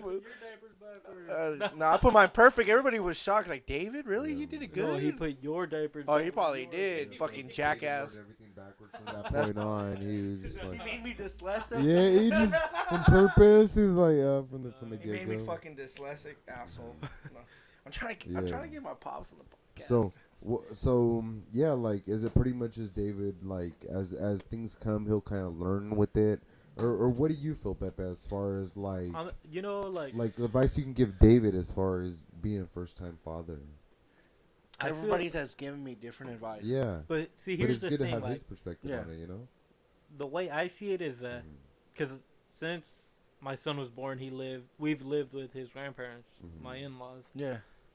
You're gonna get a, kind of be the same with David. Yeah. right? Yeah, it so you're is. gonna get a lot of perspectives from other people, but I feel like the best way is just do what you think is right. Yeah. Like honestly, Mhm. you're the father. Yeah. You know, your girl's gonna be the mother. At the end of the day, that's what matters the most. Yeah. So you could take other people's perspectives and kind of like toy with it, but just whatever you think is right is Yeah. gonna probably be the best for your son. Yeah, I kind of get a little hint of that. So no, it is because I feel like we as parents get scared at first, yeah. but you're gonna figure it out. Yeah, like I wasn't like when she told me I wasn't like spooked. I wasn't scared, and I was like, you know what? I don't know, maybe because I'm like 30 years old. Like whatever, ya tiempo. You know what I'm saying? Like according to my dad and everybody, but we're gonna know. like I want to like I have a certain way, and I honestly I'm when I get my dad, I'm gonna tell him man to man. I'm like, you know, like, bruh, you made me a fucking great. Y'all keep talking. I'm gonna go to the bathroom. All right. Okay? I was like my dad. Next. Oh, damn, dude, you good, dog? You're all here singing, happy, jolly. I wonder what the hell you were smoking or what drug were you on? All right, so keep talking about fatherhood. Yeah. So, I want to tell my dad because it's like crazy living with them. Like they with I don't know, with girls it's probably different being a dad, but Girls being a dad. you know, like their dad, like, you know, raising a girl is probably different. But my dad kind of made me be tough skinned though. Like I'm not gonna lie, like tough love, and now I see it, I'm like, yeah, I'll be honest, like I'm kind of like that. Like I get mad at my son a lot. I'm kind of more of the stern type of voice. yeah, Because he's the only grandchild on our side. and that's what's gonna happen on my girl side too. Yeah, so you know, like he's the only baby, so Yeah. you know, he gets everything he wants. So I kind of try to be that voice, but at the same time, dude, I buy him a whole bunch of stuff. Like I spoil him too. I'm not gonna lie. Like for me, it's like I started buying hella shoes. I thought I was like 15 pairs. And he's not even born. He's not even born. Like, he might not even wear any of them. But then I'm like, and then I put a pause on it. I was like, nah, there's no fucking way. Like, on some real shit, I want him to be the best. Like, life's a bitch. Like, life ain't like ice and cakes. You want better for your children than you ever had. Exactly. Go ahead. Where's it at? I'm pretty sure me and Chris make a left, bro. You can't miss it. Just don't go to my cousin. My cousin lives there. What? So, Pepe's about to go pee now. Yeah, so I was telling him, like, I'm kind of glad. I'm kind of glad. I missed the whole, like, 5 minutes of conversation. That wasn't even 5 minutes. Okay, 3. You pissed really fucking fast. Yeah, efficient? I'm an efficient pisser. You are. Okay. That was pretty So quick. let's go back then. So I was telling him, like, Big Dave, Jungle Dave out here. dude, I've Joe become. Exotic, Dave Dude, Exotic. I be going fishing. I'm into some. All right, I'm so outdoors, man. all right, So, okay. but we'll have that podcast between me and you. Yeah. So, like, I'm like kind of now that I see like other dads like with grown ass childs, like I'm like, damn, my dad was pretty fucking dope and some real shit because he made me feel like the way he nurtured me, like he made me like tough, like learn from your experiences and like like kind of let you like did my own shit, Yeah. and then like you fucked up, and like my dad gave me that tough skin, like that tough exterior. He was like, life's a bitch, bro, and that's it. Like ain't nobody gonna pick you up. Are you gonna like have that same approach with your child? I'm gonna have as like, hey, life's a bitch. Life is gonna, talk. Yeah, to I'm you. gonna have Life it, but is I don't gonna- think I'm gonna be as life cold is as gonna my hurt like you. a little cold, cause I am like a little cold blooded, Yeah. and like it's not it's hard for me, bro. Like to like I see my girlfriend's like family is like Yeah. they're very nurturing, caring, and my family is like oh, and it's just not my family. It's just the Diaz trait. Like Cardo's dad is the same way as my dad. We're just like Javi and everybody. We're very like emotionless sometimes. They're more old school. Yeah, we're old school, and like but like I want to have a different approach to my kid, but at the same time I can't. So I David just- was saying that he liked that his dad let him kind of learn from his own mistakes and everything. Is that how you approach things with your child, or are you kind of more cautious, like a? One thing I you want to do is shouldn't not beat make the shit out of my yourself kid like an adult, like my dad did. But Well, that's a another. big difference. That's a big. I idea. mean, I spank my son. I'll be Well, honest. yeah, that's. Yeah. I Mhm. hit him before, like obviously not No, like yeah. that, but I spank him. Yeah. I grew up getting spanked, so Yeah, it's yeah. nothing Yeah. wrong. Nothing wrong in my opinion. Corrective Yeah. actions. But I mean, Is it hard for you and your girl to discipline your child? Like oh, definitely. two But different perspectives. Like it's she not might say even you're that. too harsh, or well, I mean, that has happened where she's like, "Oh, don't do that," but Yeah. I'm like, "Oh, it's fine." That's how I got disciplined. But Mhm. he's just a smart kid, so he knows whenever he gets in trouble, he runs to grandma and grandpa, and it's like, nah, for real. He's like, I'm gonna get my way. Yeah, He's like, I'm Fred good. has that same issue Yeah. too. I've seen that. Like I'm not gonna more in detail, but Yeah. I don't want to have that. I'm Dude. trying to be out of my house Dude, because like I'm- there's no way. I'm gonna tell you right now, dude. Kids are smart. Mhm. However you want to put it, like they pick things up a lot faster than you'd expect. Their kids are smart. That's They his know- mom DNA. He might be more intelligent than I am. I give him like 4 years. I hope my kid is smart as hell. He better get a degree. Like legit, don't like his mom has a degree. Like there's no fucking way. know. You're supposed to. Like I think a person should surpass their parent in life. Like I did great, but my dad did cool coming from this, but I should do great. I should surpass him. Like, and I think my son should like. As I got like. You feel like there should be a natural progression in Like a natural, yeah, exactly. Like Well- my dad finally just told me like 2 weeks ago. It's like, and it was a compliment, with the it was not really a compliment. It was a fucking diss at the same time. I was like, bro, like, I would expect that, but that's what's up. That's my pops. But he was like, you finally surpassed me, but mentally, you ain't never gonna get it till you're like 45. So, but he's like, you surpassed me. More so as far as thinking of the experience. Yeah, experience, but financially- he's had a lot of experience as far as life. Yeah. But your experience will be different when you're Yeah, 45. yeah. You won't necessarily go through the same Yeah, things that he went definitely. Yeah. as a first generation Mexican American. Yeah, he's just telling me like financially and career wise, like I did way better, and like it's not knocking down my brothers, but like you strived, and it was like compared to, but at the same time he was like, Well, I mean, but the way he should think about it is you always want better for your yeah, kids. yeah, yeah. So It's like we got my kid in private school. Yeah. I ain't never thought about no private school growing up. Yeah, that was just You're gonna be like Kevin Hart. Whatever school was in our district, just throw them over there. You ever seen that little Kevin Hart? He goes, private school is fucking up my kid. He's on my kid be hanging out with these little wifo kids, and then he goes like this. Like he got surfer hair.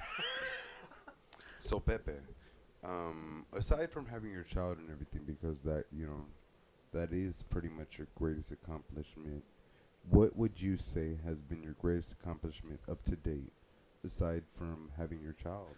Like, what is the thing that you're most proud of? Because what you're most proud of is pretty much an accomplishment. You're like, I've got this point in my life, or this is what I've completed. This is what I've done. Like, what has been your most proud accomplishment? Damn, that's. No, I'm getting tough, deep right here. No, I mean, I'm getting deep. Honestly, like, I feel like I could have accomplished more, but I just didn't.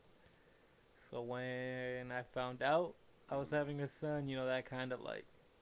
It made you. Kind of gave me more drive, motivation. Yeah, definitely. But that question for you, Chris. Yeah, you know what I'm saying? You guys get to me, too, because I'll give you my opinion. You can't just ask my question on me. But I'm saying, like, it was a dope-ass question. It was a dope-ass question, but we got to hear all three of us, Because I honestly feel all like three men right here. I could have accomplished more. Yeah. You feel like you could have accomplished soccer-wise, I could have definitely accomplished more. And that's a feeling that we all have but it's mutually amongst all of us. Yeah. That we feel like that.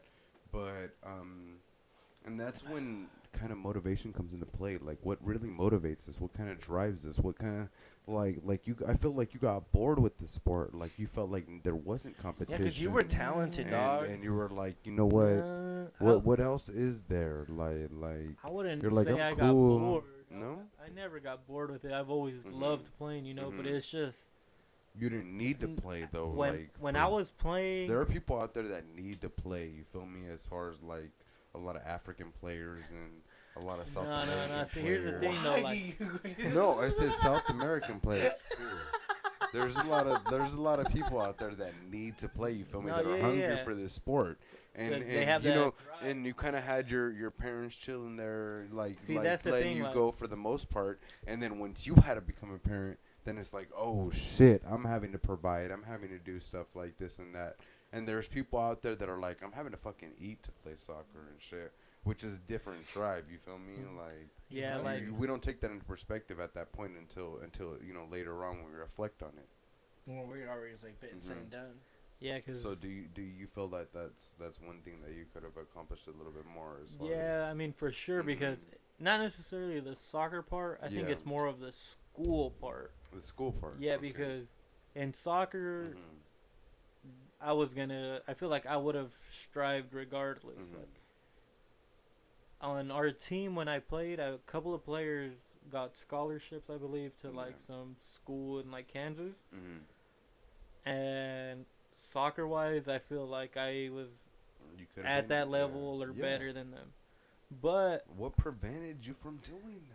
I stopped going to school. Like that's honestly what it was. School, though? Dude, was it too easy for you? No, I just did not like it. Like I don't know, something in my mind I just didn't like it. When I applied to myself, when I applied to myself, I was good at it, but I just didn't like it. Like I don't know why. You're a smart fucker, dude. Yeah, you're someone who I consider a scholar. You're a scholar. I mean, when I like I said, when I apply myself to it, of course. But as soon as I don't like something in my mind, it's just like fuck it. Yeah, like nah, this ain't important to me. I can relate to you on that. Like, I definitely feel that same way as far as like when you take interest into something and then when you just lose interest in it, you're just like fuck it. Like you kind of just want to. I'm over this. Like I'm done. Like, and I definitely relate to you on that. Like I feel that same way as far as passions that I have and stuff like that. I just wish I had your guys'. I'm not gonna say IQ, but I'm saying I'm intelligent in my own certain way. But I'm saying like you were good at math, and that's one subject I'm till this day, bro. I gotta tell Erica to teach me. And I mean, I'm good at other I'm a beast when it comes to science and history, literature. I throw out the window también. Yeah, see, like it just stuff like that. Like it would come easy to me, but I was just like, like I don't care, you know. Yeah. So, like even when I was in high school, like I remember when I was in high school, my junior year, when I said when I was my worst year in high school, I did terrible in history. Like I didn't even, like I literally never did my work, like, nothing. You know, no, like I for real just didn't do nothing. Yeah. So I failed that class. But then senior year, I had the same teacher, and I had the highest grade in the class, and he straight up said like, "Oh, there must be something wrong because you have the highest grade in the class." And I was just like, "No, like I'm just trying to play on the soccer team. That's why I'm doing my work. Like for real, that's the only reason." But I feel it's more of kind of like a self-drive. When I wanted something, I was gonna get it, but when I didn't care about it, it was like. So since we're how talking easy about, was it for you to like get those? Like you, I feel like you learned shit real quick though. Oh, that dude! Honestly, it was so easy. Like I already had it mapped out. My freshman year, I had mapped out how many classes I could fail and still graduate. For real, like. Yeah, no, for real, like. and that's bringing me to my next question, and this is gonna be a really philosophical question. Is so since you kind of mapped out how much you could kind of fail in your future and everything, like how many classes you kind of had to get by and everything. How much control do you feel like we have on our future? Do you feel like everything's kind of mapped out for us? And since you kind of felt like, okay, I can fail these kind of classes, do you feel like our story's kind of written already? Or do you believe in fate? Nah, I wouldn't say our story's written. I feel like that's more of a self type of drive. Like, if you want, I feel like if you want something, you can go out and get it. Yep. Yeah. Yeah. You honestly. don't feel like it's destined to get it then. So you don't believe in fate at this point. No, do you feel like there is something that will encounter something in life that's supposed to happen? Because that's what fate is. And if that's supposed to happen, then it's kind of like life is written. You feel me? Like yeah, but at the same time, if we're supposed to meet someone, then kind of life is written, right? Or do you guys I feel like we have free will? I do and I don't. You know what I mean? Like. So what is your perspective on this, as far as you see philosophical? Like no, honestly, I feel like you can write your own story type. You know what I mean? Like if So you feel really like you want can write your own something, story. you can work and get it. Mm-hmm. But how do you go about getting this though? You have to make decisions. So you have feel to like make there's free will. So you feel like you don't feel like the hard work that you're putting in is like, as you're a person that's putting in this hard work, you're like, oh no, this is supposed to happen because I'm putting in this hard work, which kind of leads you to feel like it's fate. Well, wouldn't you feel that way? But if you're someone like, yo, I'm putting in this hard work, I'm doing this, I'm killing. But that's mean this like you're but you're like. This is fate. But what if you're working hard, and then shit don't play out the way it's supposed to be, and you're like, well, fuck, that's not fate, you know? Like it's not fate. It's not fate. I don't believe. I'm not really believable with faith. It's like I just think it's just you so have your. Then is our story written? Then at that point, I feel like you make your own decisions at the end. You write life as you go with it. You know, you know what I'm saying? Like you could plan for it, but nothing. And like for me, I'm not a person that is like, yo, I'm gonna do this and it's gonna go happen, because for me it never fucking turns out the way I'm planning. So let's put it this way: so if you guys are meeting your soulmate and stuff, then how do you guys know it's your soulmate? Did it take years of planning to like kind of feel like, okay, this is what I'm interested in, or is it like this was supposed to happen? Like, oh shit, you know what? It's just kind of clicking. Like we're kind of together. Like, oh shit, it's happening. Like you didn't even expect it, and it's kind of like fate. I just feel like it's kind of different situations. Like different situations. Yeah, so like that, you know. You kind of feel a connection with them, and it's kind of like, oh shit, like, you know, this is different. This is different in a good way. But then it's like, you're over here working for something. Maybe you don't deserve it, but you're like, okay, I'm working hard, so I kind of earned this. You know what I mean? Like, yeah. So I feel like that's two different scenarios, though. Like. One can kind of be fate, but one can be like free will. So are you considering like, that's the difference, though, is as far as like believing in fate, like things are supposed to happen, as far as the free will. No, I made things happen, you know, because that is a big philosophical difference.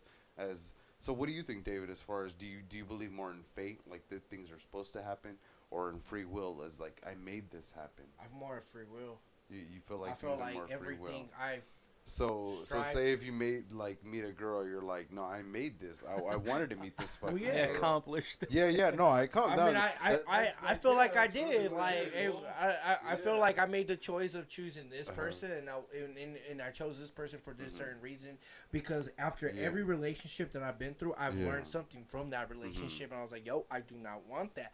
For the next one, this is what I want. Do you feel like you wanted to learn like that? You wanted to learn the lessons. You're like, okay, I wanted to enter these scenarios with people. Exactly. And you're like, whatever happens, happens. Yeah. If I learn something, then later on I feel like as opposed to like, you know what, I was supposed to meet that person. It was supposed to teach me something, and now the thing I'm with is, someone. When you say I'm supposed to meet that person, it doesn't turn out to that thing. And it took it took a relationship for me to be like, yo, fuck that, like. This isn't fake, because I used to think like, you know, yo, I'm gonna broke. Yeah, you're yoked, dog. Fuck, that's a good ass refrigerator. Yeah. So. But anyways, back to my conversation. I feel like, you know, like, as I got older, I was like, okay, I'm like meeting these chicks out of nowhere. But as I kept, I'm like, dude, I'm starting to get what the fuck I want. But as I'm with that person, I'm like, it's not working out. All right, you know, we break up. Into the next one. And I feel like as I got better, you know, not as I say I got better, because you don't get. That's kind of degrading. But I'm saying like. Yeah. After as you became more the person who you are, knowing what you want. Yeah, knowing what I want, and after my last relationship, I definitely knew what I really wanted, and I'm glad that I found it. You know, me and Eric are completely way different people, but at the same time, like, dude, it's pretty tight. You know, you're definitely on the favoritism of free will. Free will, no, definitely, because I don't like to plan. Like, it's not. You don't feel like that, like things are supposed to happen. No, that's because if you say things are supposed to happen, I feel like you're entitled to this shit, and it doesn't work out the way. And then you're like, oh, I'm fucking bummed, dude. Like, I work hella hard, and fate's supposed to be. I'm the guy that's supposed to, because I put like 100%, 110% at this job, but I'm not getting the credit. No, motherfucker. It would make you better at life. Right? Yeah, like I feel like, listen, motherfucker, like you put 110%, and you know what? That shit's gonna come with some speed bumps, some side busts, and some shit, and that's life. If someone does put 110% in life, though, that's the effort that they're putting towards. Don't you feel like that's effort? That's the free will. They're trying. That's the free will as far as putting that 110%. But things aren't happening in their favor. Do you feel like it's just fate? Like that person's supposed to be like, you know what, it just wasn't for me. This thing that just didn't, you know what, like they're just supposed to accept it. Because imagine yourself in that scenario. You're like, you know what, I busted my ass, I did this and that. And you're like, you know what, it just wasn't supposed to happen. So are you supposed to accept fate at that point? Like, you know what, it just wasn't. As opposed to like, you know what, no, I busted my ass. You know what, I'm deserving at that point, because at that point you feel like you're entitled to that position and everything. It is a tough question, because if you say, yo, I worked my ass off, shit ain't working out, but eventually you notice that people that put that 110% things do come into play, you know, but they're striving to get to that, even though they're like learning. I mean, I want to say there's faith, but I mean, it's like, it's more like it's. That's a little different now. Yeah, that's a good one. Yeah, you got me thinking a little bit, but. I was gonna say at this point, it just sounds like you want us to say it's fate. Yeah, I like how he's doing it, because I seen him when he was getting juiced, and he was like, "Oh, dude, all right, now I got this motherfucker. He bit." It truly is a philosophical question. It is a philosophical, but I just think what you're independently feeling, as far as like, okay, you know what, things are supposed to happen, as opposed to like we will make things happen. But I was gonna say is that in other situations, something happens, and internally you tell yourself like, oh, this is fate. But is it? How are you supposed to know about that? That's the thing. Is that we're not supposed to know. It's all our own personal perspective on it. Exactly. And that's the thing. That's why I asked that question, is because I would like to know, you know, your personal perspective on it, as opposed to like, as opposed to someone else's. But then it falls into belief, though. Like, depending on the situation, like, fuck, I'm going like. Okay, it's another philosophical question. Would be you've been hanging out with me too much, huh? Slither. Would be as like, you know, would you want to know the day you die and stuff? Is like, okay, because you know the day you die, you're trying to make the most out of the time you have, as opposed to like, it's like not knowing your day. and then from one day to the next and everything. And this I will put a little bit of personal perspective on, personal perspective as far as me and my girlfriend. So it's gonna be tough to compare griefs. So that's one thing that's tough to do. So me, my grandmother, the last memory I have of her is her in the kitchen cleaning dishes, asking me what I wanted for lunch tomorrow, and everything being normal. And the very next day, her passing away. But that was unexpected, right? It was unexpected. Uh-huh. My girlfriend, with her father, the last, I'd say, 3 months of her life, it like from when they knew to when he passed away, it was kind of like they were trying to make them, like, not the most out of time, but like you know something's the expected. Best out of it. You know something's expected.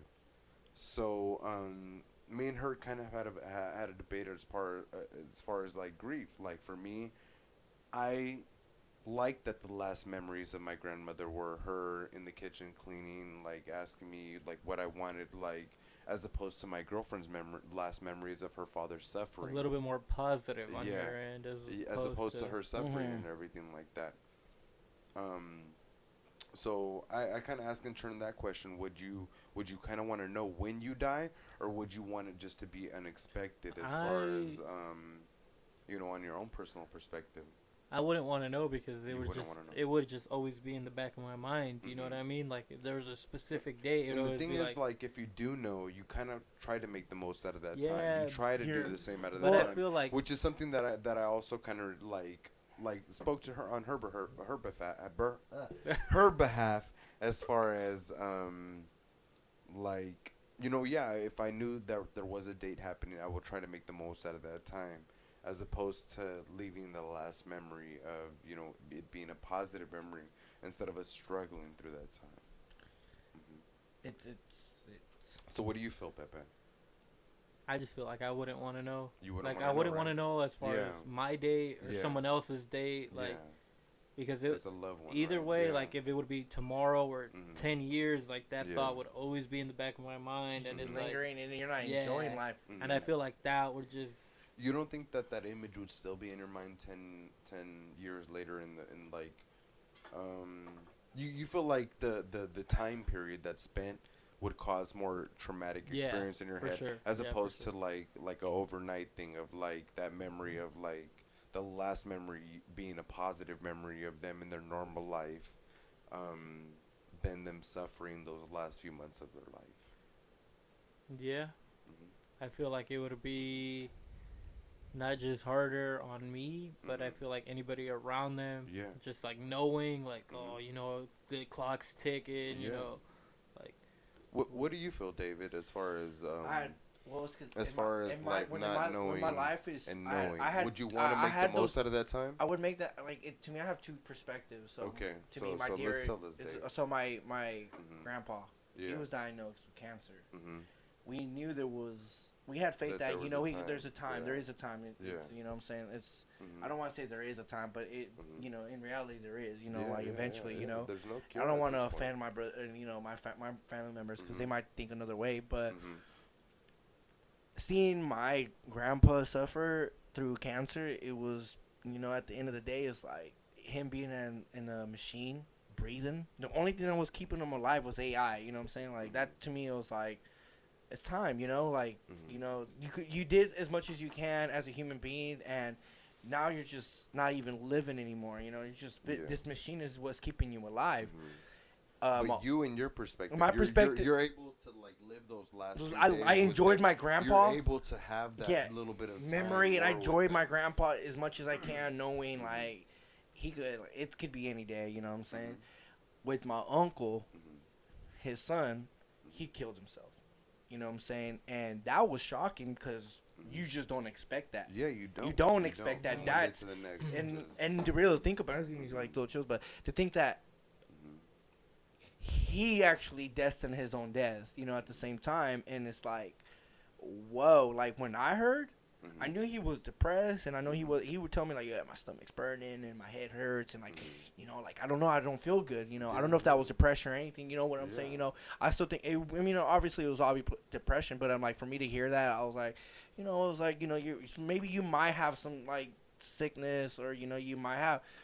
And then so when I found out he passed away, I was like, well, it was like, fuck, he was sick, what I'm saying? He wasn't sleeping, he wasn't eating, so, like, you just give up on life, naturally. Yeah. And then to come to find out, like, when I get there and I'm talking, I'm like, fuck, this sucks. Like, he's one of my father figures and shit and stuff.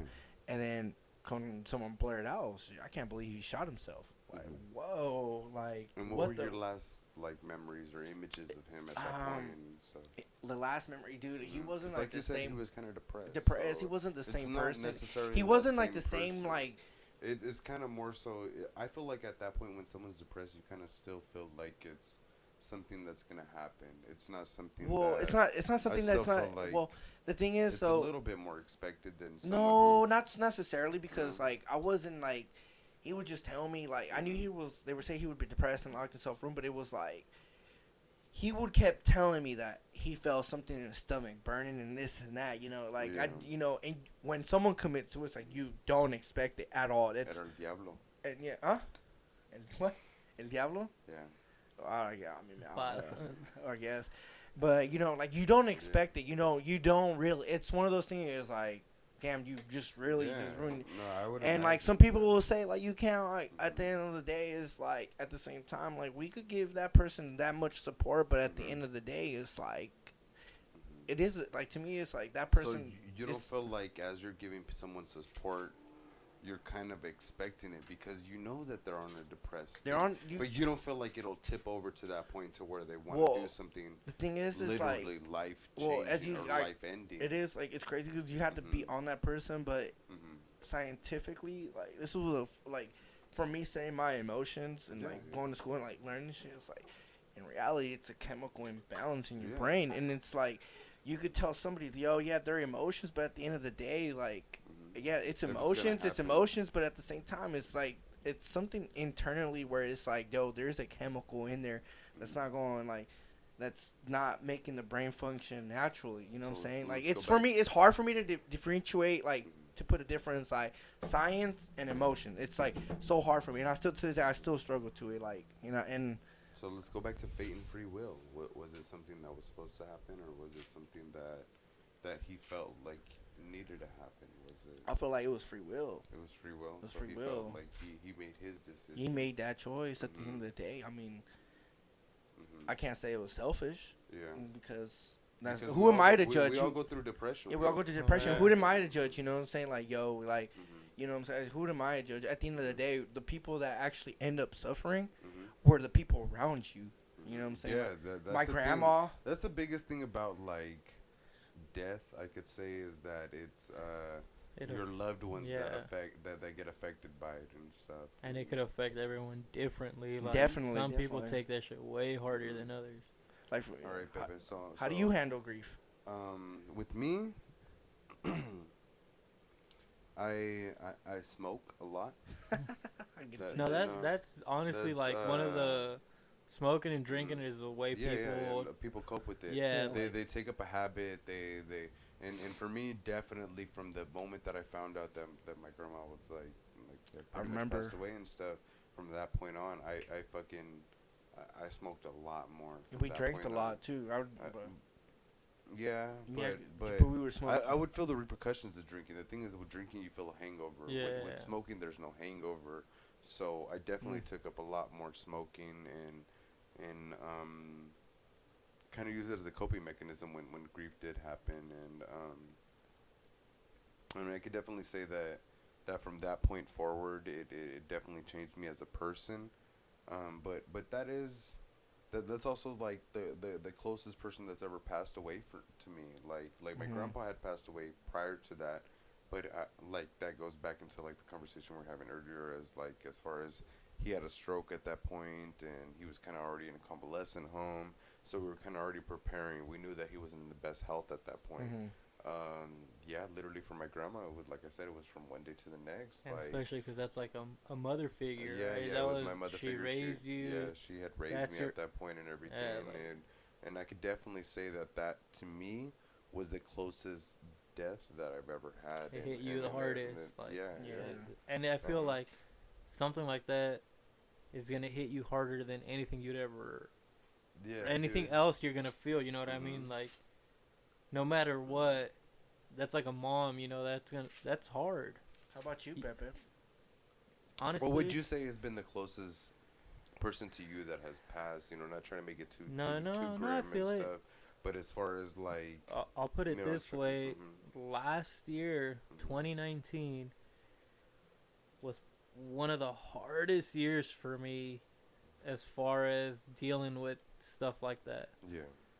I lost 3 uncles and 2 friends in 1 year, and I try to just bottle it all up inside me, but it comes to a point where it's like, dude, like, it's just tough, you know? Do you feel like it made you take a little bit of appreciation more as far as life? Like, oh shit, you know what, our time is, like, it could happen, like, like from one day to the next. We don't fucking know what's gonna happen. Like you kind of really do try to make the most out of your life.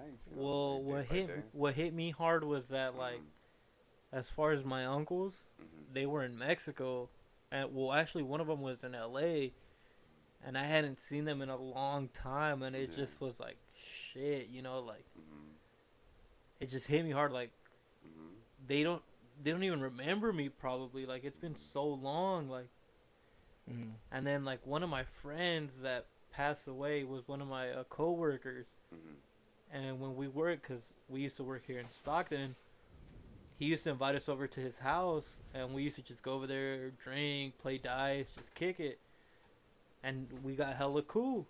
And then this fool, he got diagnosed with cancer when we moved to the Ripon location, and you know, he passed away. But the thing is that I was gone, like, I had missed work for 2 days, and when I came back, they told me, like, hey, did you hear? And I was like, no, what happened? Like, oh, he passed away. And literally from like one day to the next and shit. Yeah, like, well, he had cancer. So you guys kind of knew he was going through. Yeah, it was like 6 months. Was he going through like chemo and shit? Yeah, he fought for like 6 months, and then like that's when he passed away. But that's when this one girl came up to me and she was like, "Hey, did you hear?" And I was like, "No, what happened?" She was like, "Oh, he passed away." And so that exact same day was when another friend told me about. Like him, like you know, that close relative to him passing away.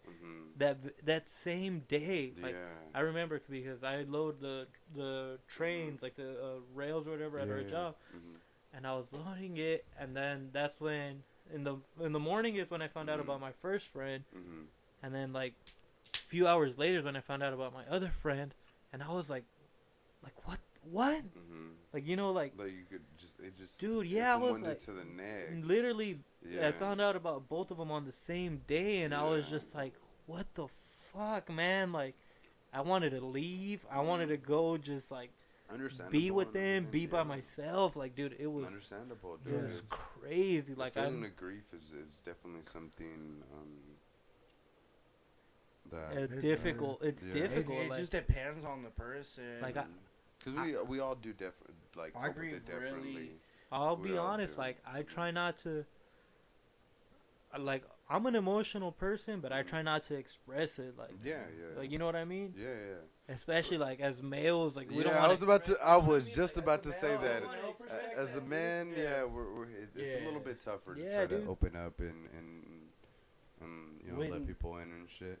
But like, when your grandma passed away, Chris? Yeah, for David, you were there for me. You seen, bro. I was hurt. You seen how much I was hurt down, dude. Because you were there. You were the one that like called like. Well, because I saw your I saw your brother post, and I was like, what the fuck? And I was like, I'm gonna call this fool, like, you know. But like, I mean, I lost my grandpa, but I was like, it wasn't like compared to. I mean, don't get me wrong, my grandpa's always been important, but it wasn't like compared to your pain, you know what I'm saying? Like, it was just like out of nowhere, and that hurt. That actually pretty hurt, dude, because I was like, damn, I can't even make my boy. That's my nigga. Like, this was always making jokes, and nothing can make this fucker. That definitely changed me from that day forward, and you know, made me appreciate life a little bit more. That's what I was gonna say. And also, you take a better appreciation to things. Yeah, definitely like also made me a little bit closer with my with my son, and made me realize like that Like There's they're all I have. Yeah, there's more important things than some things. Yeah. Are more important than others in your life, and it kind of made me realize like the impressions you leave on others is the only thing that we have at the end of this day. Like once really we die and everything, whatever impressions we made on people, then and the memories that we made with them are you know what's important in life. And that's kind of one of the main reasons me and David like started this podcast and shit, is because we want to reflect on all these memories, dude. We want to throw it like we want to document these things. We want our children like to realize like later on years in the future and everything, like these are the stories, this is what our parents went through, this is what this was the way life was back in the day. This is the way we learned shit, this is the way we learned how to experience things, this is the way we became people, this is the way like we became who we are and shit. And like I said, that's kind of one of the main reasons me and David like started this podcast. And you know, we like I said, we want our friends to tell their stories. We want you to tell your story, Pepe. Like I said, like one of the main things that I did want to bring up was like that moment of you finding out that you were gonna be a dad and everything. And from that point forward, dude, like we all noticed that change in you as far as like that drive, like, oh, he's gonna take shit serious now from that point. And I'll throw it back again as far as like our fate versus free will. Like I feel like it was fate for you to you know meet your girl, have a child and everything, and really change and make you the person that you are. So I'm arguing on this case as far as like as fate, it made you a better person, dude. As far as like kicking you into overdrive, like, oh shit, you know what? This is really what's important in life, like. Cause like I was saying, you know, it's different scenarios. Yeah, but different see, it's scenarios. Like, before my son was born, I was the type when people would hit me up like, "Hey, let's do this." Yeah, I'm down. I'm down. You're like, I'm down. I'm down. Yeah. Dude, like now it's like people hit me up and it's like, nah. And I'll be honest, dude. I probably kick it with everyone the least. You know what I mean? Like no one ever sees me. I think I win, but no way. No. Hell, what happened? Who do you think you see less, Pepe or me? Well, I mean, me and you, we started the podcast, so it's kind of like doesn't count. Even before that, I feel like who's more not like seen in the crowd and shit. I say I haven't you. Oh, you say I win. What? Like you see him less than me? Oh no, I see you less. I see you less. Before we started the podcast. It's even at my at my house, at my mom's house. I mean, I'm the child that she sees the least. Like they don't. We don't really go out. Like we'll go out, but it's more like just us type stuff. You know what I mean? There's the last. And then you got your Guinness. Now I'm done. I'm gonna get one of those Guinness though. Do you want one? I'm not driving. Yeah. Hey, I got you a little. So David, like we were talking about with Pepe and shit, like as a second before he went to the bathroom, was how I felt like Pepe was more fate that him having a child, meeting his girl. As type of like I was kind of not doing nothing, and then once I had it, I was kind of fate like for him to kind of. I kind of had to grow up. Yeah. And once he had that child, it made you grow up as a fate. Honestly, I'm not gonna lie. Like that. You and Hector probably have a similar trait though, because I was like, because I know, because he winked at me. No, because at the end of the day, nah, it wasn't really faith, because like at the end of the day, he made that decision. Like, no, but I'm not gonna lie. Do you feel like you made that decision to meet your girlfriend? You don't feel like it was a decision that was made. Well, he went up and I don't know how y'all met, but I'm saying it was through our friends. It was random. But Yeah, so like how I met her, dude, was crazy. Okay, let's throw it back now. Let's see. While David's getting beers and shit, let's talk about how you met your girlfriend. So when I first met her, right? Yeah. Randomly, I was kicking it with Kevin and Irving. So we went. That's a random ass combo. Well, me and Kevin is the first friend I ever made at school. Like I already knew Marco, Toad, like all of these guys. I already knew all of them. Yeah. But like at school, I met Kevin on the bus going to kindergarten, and I've been friends with Kevin since kindergarten. Yeah. Irving on the other hand, Irving came to my school when he was in 5th grade. didn't know no English, and then in 6th grade he was in my class, and I was his translator, so we became hella cool. So like later on, you know, we were all kicking it or whatever. Yeah. And we went to Irving's. Dude. What was she? That shit was like a soda. It was Irving's. I even got the cup. No. It was some girl that they knew. Her Zumba instructors like party. So we went to there, and we just got drunk. Yeah. And then from there, we went to a random fucking warehouse party in Modesto. And I'm chilling, it was a bunch of Asians. So I'm chilling, talking to this Asian dude at the keg. Because at this point, I was drinking, you know, I was already fucked up. And I was trying to get free beer because they were like, he was kind of like the guard at the keg. As David entered, we're just recapping how I Pepe met Maria? Yeah. And so. I thought she snaked you in soccer game. No, stop. She's nice. I would have fucking cleated her. No. Slide tackle that.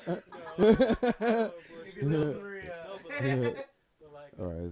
So I was talking to this dude, and then she just comes up to me, she came up to me and was like, "Oh, hey, your name's Pepe, right?" And I was just like, dude, That's a random ass name. Dude, yeah, exactly. So I mean random, yeah. Yeah, like scenario. I'm drunk as shit, and I was just like, yeah, and she was like, "Oh, you play at Delta, right?" And I was like, "What the this fuck?" is like 1 year at Delta. Yeah, and she was like, okay. You play at Delta, right? Star and sweeper. And then she goes, "You play sweeper, right?" And I was like, "Who the hell is this?" Like, I have no. I'm a fan. I'm drunk. You have a fan on the sideline. Yeah. Who'd you see me defend? Right? No, so then, like, you know, like. Yeah. So, yeah, like, we just kind of were like, I was just like, yeah, you know? And then she was like, "Oh, it's my birthday." And we were just kind of like talking for a little bit, and then that was it. And then, so another, like, randomly later, kicking it with Kevin and Irving again. And we had a plan, like, you know, do you know Yara's roommates, her old roommate, that girl Myra? Yeah, I met her. She had like a piercing or some shit. Yeah, chunky chick. Yeah. So, I remember. They showed up to the Super Bowl when the Niners lost the Super Bowl. So anyway, I remember her.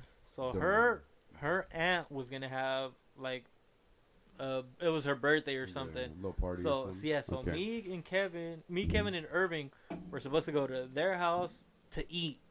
Then from there we're gonna go to a party in Manteca, and then from there we're gonna go to a party in Western Ranch. Like, that was our plan. Like, we had already planned this, right? So we go to the first one and get fucked up. Like, we already party hop. I feel it. Party hop. So we messed up. We're like, dude, we're not making it. We're not making it to the next one. But somehow we made it to the next one, and at the next one, she was there. Maria was there. Oh. Yeah, and so we started chopping it up, and we ended up back at Yara's apartment, and like, the one over on Union, right? Yeah, it was on Union, kind of by the tennis courts, and then I've been there a few times. So it like kicked off there. You know, we were just talking for how long. Like, that's when it all started. And then Kevin was talking to her friend. And so then, like, from then on, Kevin... Was that little Mexican chick? No, it was some white girl. Little Mariah or some shit? Marissa, yeah. I remember because one time you brought her, when you were talking to Maria, you brought her to your house, and she brought a friend named Nisa or some stuff. Oh, and I was trying to talk to her, but I was hella trying to... Hey, I ain't gonna lie, I think I almost got it. There was Mackin out there, dude. There was good. You're still friends with her? All right, cool. The other girls. Because I don't want to get sued. But I'm just saying, I was pretty confident. But that's how, like, we met. Like, I was just drunk both times. I remember Kayla saying, "I'm drunk." He wasn't drunk. And then from there, it just worked out and shit. Well, from there, that's crazy. She played soccer. I played soccer. And we started playing soccer together. And that's how it worked out. But did she snake you? No. Okay. Oh. I just want to know that. I hope not. I'm pretty confident it didn't happen, but I'm just saying. That's hella funny. I remember that night we played beer pong because Martin was there too. I picked up Martin. Was that for my birthday? No, it wasn't your birthday. I remember your birthday. My birthday was when we got that keg. Oh, I fucked up. I forgot the fucking bucket. I had to go buy one. I was like, dude, I fucked up. So you know what? Since my gratitude, I'm the one that fucked up. Let me get the bucket. We got done playing indoor and shit. Yeah, it was supposed to be just a couple people at the house. Damn, that shit was a Yeah, kager. That shit was fat. It was your 21st Yeah, birthday. it was my 21st That shit was a kager. Well, we did the math, counted the weeks back from Thiago's when he was born. It was that day. And it was somewhere in the Around those days. general Around those vicinity. days. Yeah, it was around those days. I was 21. So, Thiago, if you're listening when you're like 18 and older, you were made from a kid. No. So, like we said earlier on the pod and shit, like Pepe didn't drink, dude. I Like, didn't. What made you drink? like, what was your first drink and what made Ah, you drink? man. I'm gonna tell you one thing. What Juan Pablo said. What he said? Juan Pablo. When I haven't Juan talked Pablo, to that. Juan Pablo was like, Pepe don't drive. He doesn't get drunk. I don't think if he were smoking, but he just smokes. He's fucking useless. Nah, Because dude, you but- wouldn't be DD. Like, you were the only one that's sober. Like, I drank, but not like a lot. Like, I didn't get drunk, so I would take shots, like one shot. That was it. Yeah. They Right. called you two Chuck Bad. Celebratory shot and So it was shit. like- Yeah. But one of the first times that I drank and I felt it. I feel like I was there.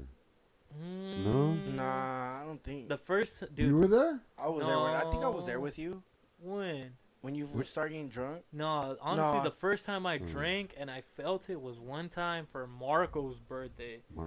Marco's birthday at my house. So he tells me, "Oh, play beer pong with me." And at this point, his drink of choice was Bud Light Limes.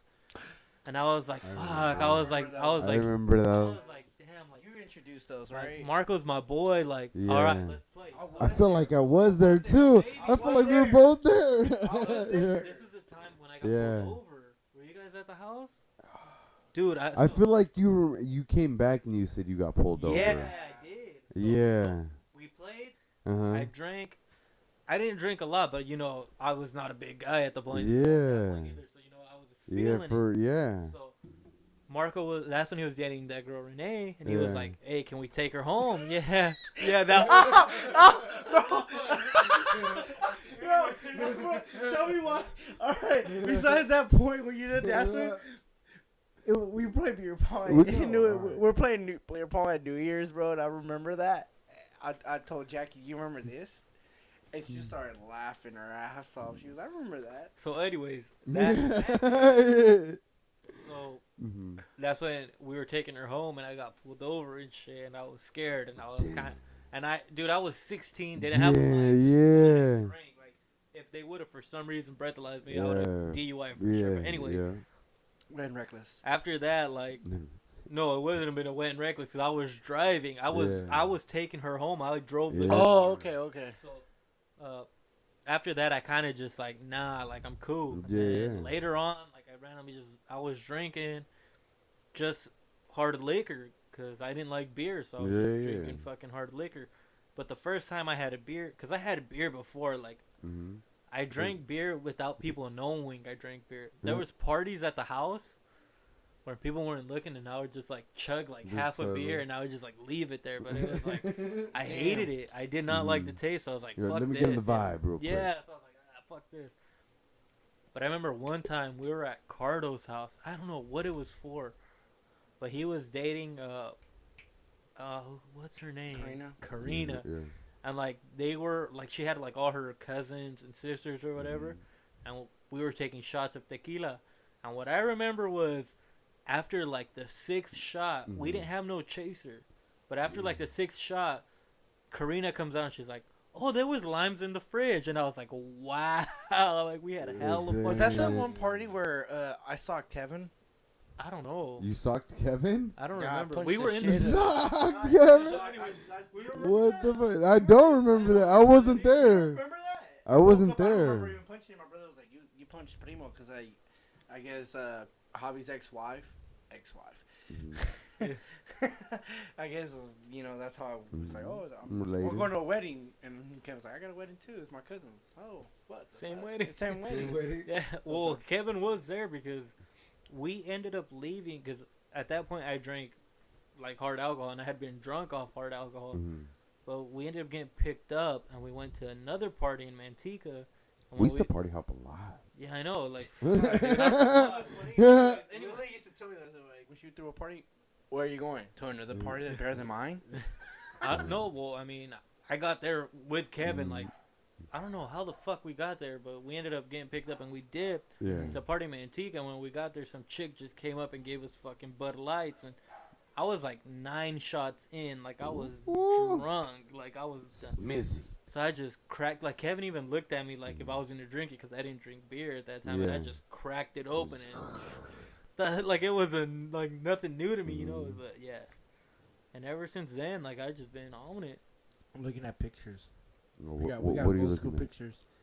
So there's one picture that it was on my 23rd birthday in front of Cardo's. Explain and it's me, Pepe, Fabe. Let me see. I'm trying. Well, I gotta scroll down, fool. How do you remember it before you find it on fucking Instagram? Like, I just remember that pic, dude. Adrian's in that pic because Adrian. One of my favorite pictures, and it's like one of my. I wouldn't say it's one of my favorite memories because I don't remember much because I was fucked. It was just a dope pic. Was that Halloween party at Martin's house when it's like all of us in costumes when me and Martin are Cheech and Chong. That's the party where you were salty. I got the X Pass. That was the one where I didn't go in, right? And you go in, you boycotted. I boycotted that party. Boycotted? Yeah. That was. You know, yeah, he was like boycotting it and shit. It was fucking hilarious. That's when David had an X Pass. I don't know, but dude, you don't know what an X Pass is? I don't. You want me to show you? Whoa. That's what Chris said. Not to that. So, thank God Rosie went to the bathroom to Vanna's house. So. That's when you were dating. No, I was dating nobody. Oh. I wasn't dating Summer. I wasn't dating Spring, and I wasn't dating winter, or fall. I was single, and fucking. So we were smoking a blunt. Chris was out there like, some girls were bitching, legit. Like, fuck this party. They're charging hella money. And Chris was like, yeah, hell yeah, fuck this party. I mean, you know, like boycotting it, bro. Being political, yeah. Yeah. So that girl was like, oh, can we smoke with you? It was a girl. It was 2 girls and 1 guy. 2 girls and 1 guy. It was 2 girls and 1 guy. So. Sounded hella horrible. Sorry, guys. So, I'm trying to look at this picture. Anyways, this fool, the girl was smoking, like, and the girl was like, we should do an X Pass. And I'm like, what the fuck is an X Pass? Oh, I know what that is. And then Chris was like, she's like, well, I was like, what is it? He's like, hell yeah, Big Dave wants an X Pass. No, she was like, should I show him what an X Pass is? And then Chris goes, yeah, go ahead and show him what the X Pass is. Well, Rosie was right there as soon as she left, because if she was there, it would have been hanging on.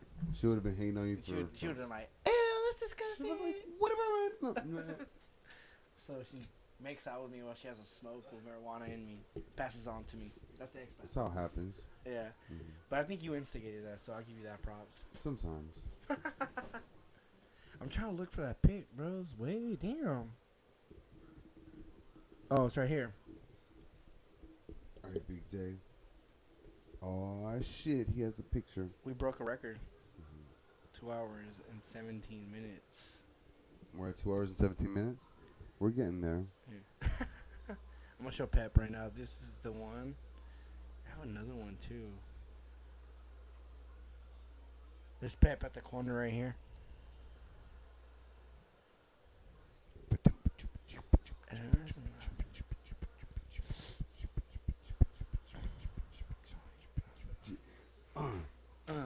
Check it, break it. I'm out here disrespecting. We just waiting for Pepe to go pee pee. Yeah. Pepe to pee pee. Pepe to pee pee. I've never seen a human being pissed that quick. Smiz it? Oh, it was just a quick little smiz it. You pissed fucking quick, dude. Yeah. Boom, boom. Pasito tum tum, pasito tum tum. That's what they did a midget. Feel me? Alright, y'all. Hey, I was watching that video that I sent you of Chris playing beer pong. You look like Thiago, but Chris, I'm not gonna lie. When I was like 16, 17. I ain't gonna lie. Wait, when Chris chugged the beer? Dude, yeah, the 4 beers. Oh, the throwback? Fuck. Damn. Did you watch Chris, the video? oh, shit. You didn't watch it, huh? I've been seeing that shit hella times. We was there live, bro. Bro, I ain't gonna lie. I watched it like 6 times, bro, and dude, I'm laughing how your confidence was. Dude, your confidence I'm was still confident to this day. I Had I had foam, I think I could have fucked that shit. dude, for real. We put that shit in a cereal container. I Like feel we like- could have done something better. You know what I mean? I feel like without foam, I could have killed that Oh shit. yeah, I remember this picture. Bro, dude, you were like You look Pictures. hella drunk. Who? What pictures of Pepe? Explain I was fucked up. That's my 23rd birthday. Oh, 20. I was faded. 20 That's what? I was 23. I don't even remember. 23rd. Yeah, it's Big Dave knows the exact birthdays and shit. Well, it says 2013, dog. So I was like, 2013. So that was the year I think you haven't my even girl got pregnant. Cause No way. my son was born 2014. So that happened in February when your birthday. My girl got pregnant at the end of that year. There it is. 2014, I had my son. I cut off Maria's head a little bit. Oh yeah, that was at my house. Yeah, That's that one I was trying to get that one girl, Yeah. Nisa. Yep. That look, I'll show you. I'll show you. A This is picture at from Pepe's that night. house. It was just a random Wednesday. No. Marty hit me up. Was it? It was on a weekday. Yeah. We're playing like Oh, hide and go seek. We played hide and go seek. Bro, we played hide and go seek in the neighborhood. Like we just went hiding in the neighborhood. And, Well, me and that girl went to go hid in the bush. yeah, and then Whoa. yeah, no, It wasn't like that because nothing happened. So y'all hid in the bush. And then Kevin and Marissa hid in the car. And Kramer's like, I'm drunk. And then me and Maria were the ones looking for everybody because Martin hid with who else was there? Big Pac. No, Marco I think might have been there. No, Or- Marco's no. in there? Who's in the picture? Oh, yeah, he was. Yeah, it was Yeah, Marco. see? I remember they all hid in like a freaking damn, what's it called? Like a court. Like they hid in a court, and me and Maria, we were just walking around. Dude, we were not looking for nobody. We were literally walking around just talking. Yeah. And then these fools were all over there, like on the ground, like trying not to be seen. And then we seen them, and they took off fucking running. Like what the fuck? Like nah, dude, that shit was tight though. That shit was hide and fun. go seek. Was pretty fun. It was like in the fucking middle of the night. We were all drunk. Like How was the Fresno party? So- Fresno party? Okay. Oh, dude, We've been to hella. the funniest Fresno memory that I have was me and David sitting on top of Marco's, because Marco's floor was on the second floor. Oh, Marco's yeah, room was yeah, on the yeah, second floor. And David was drunk as shit, like hella drunk. Mm-hmm. And he had his hat backwards. Cuando no. And I fucking smacked it off his head, and it flew all the way down to the bottom. Yeah. And he's fucking pissed off, saying that Adrian's his older brother, and he walks down there. Dude, I forgot about Yeah, that. You weren't there, But he walks down, picks up his But hat. that was the thing after that. Yeah, and he socks a sign, and the sign. I we broke said- the sign though. No, you didn't. I The could have sign- swore I did. No, broke the the sign was like it was kind of like a, not metal, but I don't know what it was, but it had like indentations of what it was explaining. It or was whatever. embroidered. I Yeah, think. and so when he socked it, it cut his fingers. So he was all bleeding and shit, and we were like, damn, that sign fucked you up. We were like, you lost your sign, bro. I woke up, bro. I He woke. was just mad at the world, saying his older brother Adrian and shit. I was talking- But it was all because, dude, I don't know what got into me. Like, I'm pretty sure I was hella high or something, but I just smacked his hat, and it went all the way down the steps, and he just started tripping after that. Like, Miguel Lightweight hated though one time at that. It was at the right there in the porch. It was the same party. I was already pissed because there was these girls I was talking to, and I was like trying to spit game, and then Miguel comes up, "You're fucking gay." that shit. He said you're gay. He goes, and those two fucking chicks around. Really? Can you come with me and dress me up? And go, I was like, what the fuck? I was hot after that. Like, what do you think of this guy? And I'm like, what the fuck? Like, no, I'm not gay. Well, that little one said you're gay. I was pissed the whole night, and this nigga just the cherry on top. I remember now. Yeah, dude, I remember. I just and it fucking flipped to switch. Dude, those girls turned around 180. They were like, they were like, can you dress us up? Like, please. Like, I was like They're no. trying to take you shopping. Yeah, no. She was like, can we go shopping together?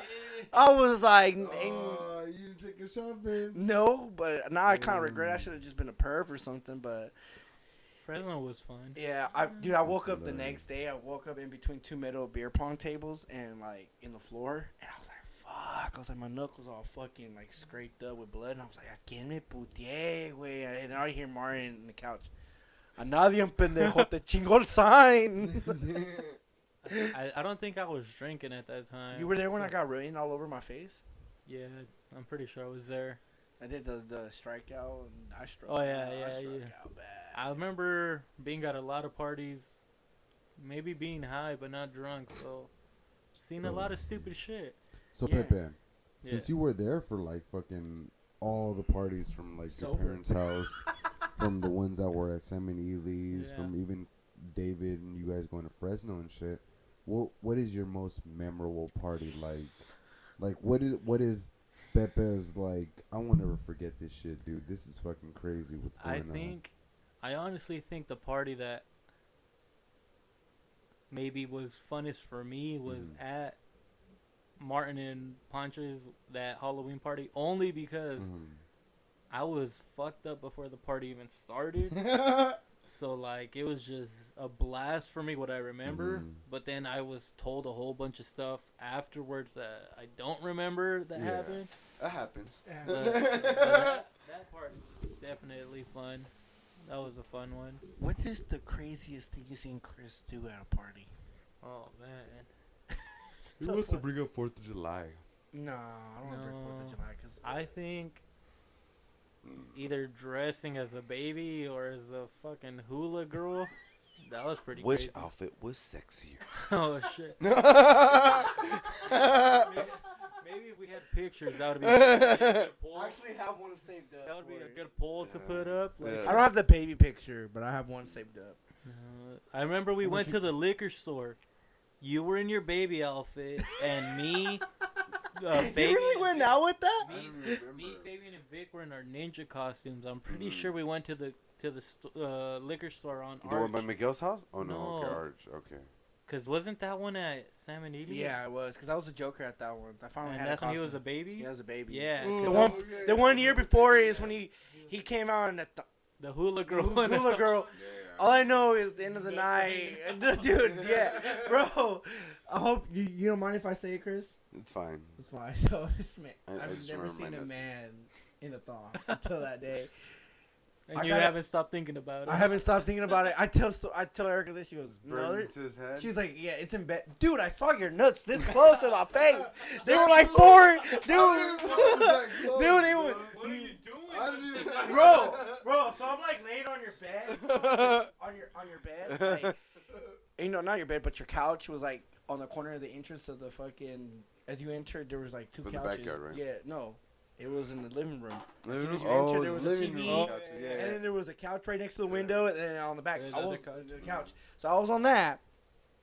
And you were getting teabagged? Or? No, it was close, dude. They were literally this fucking close. He had no.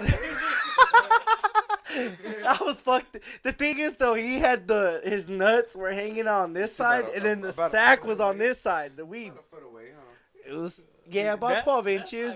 That's pretty close. This is the closest I was close to being teabagged. That's the closest nuts you've ever been to. It could compare to mine.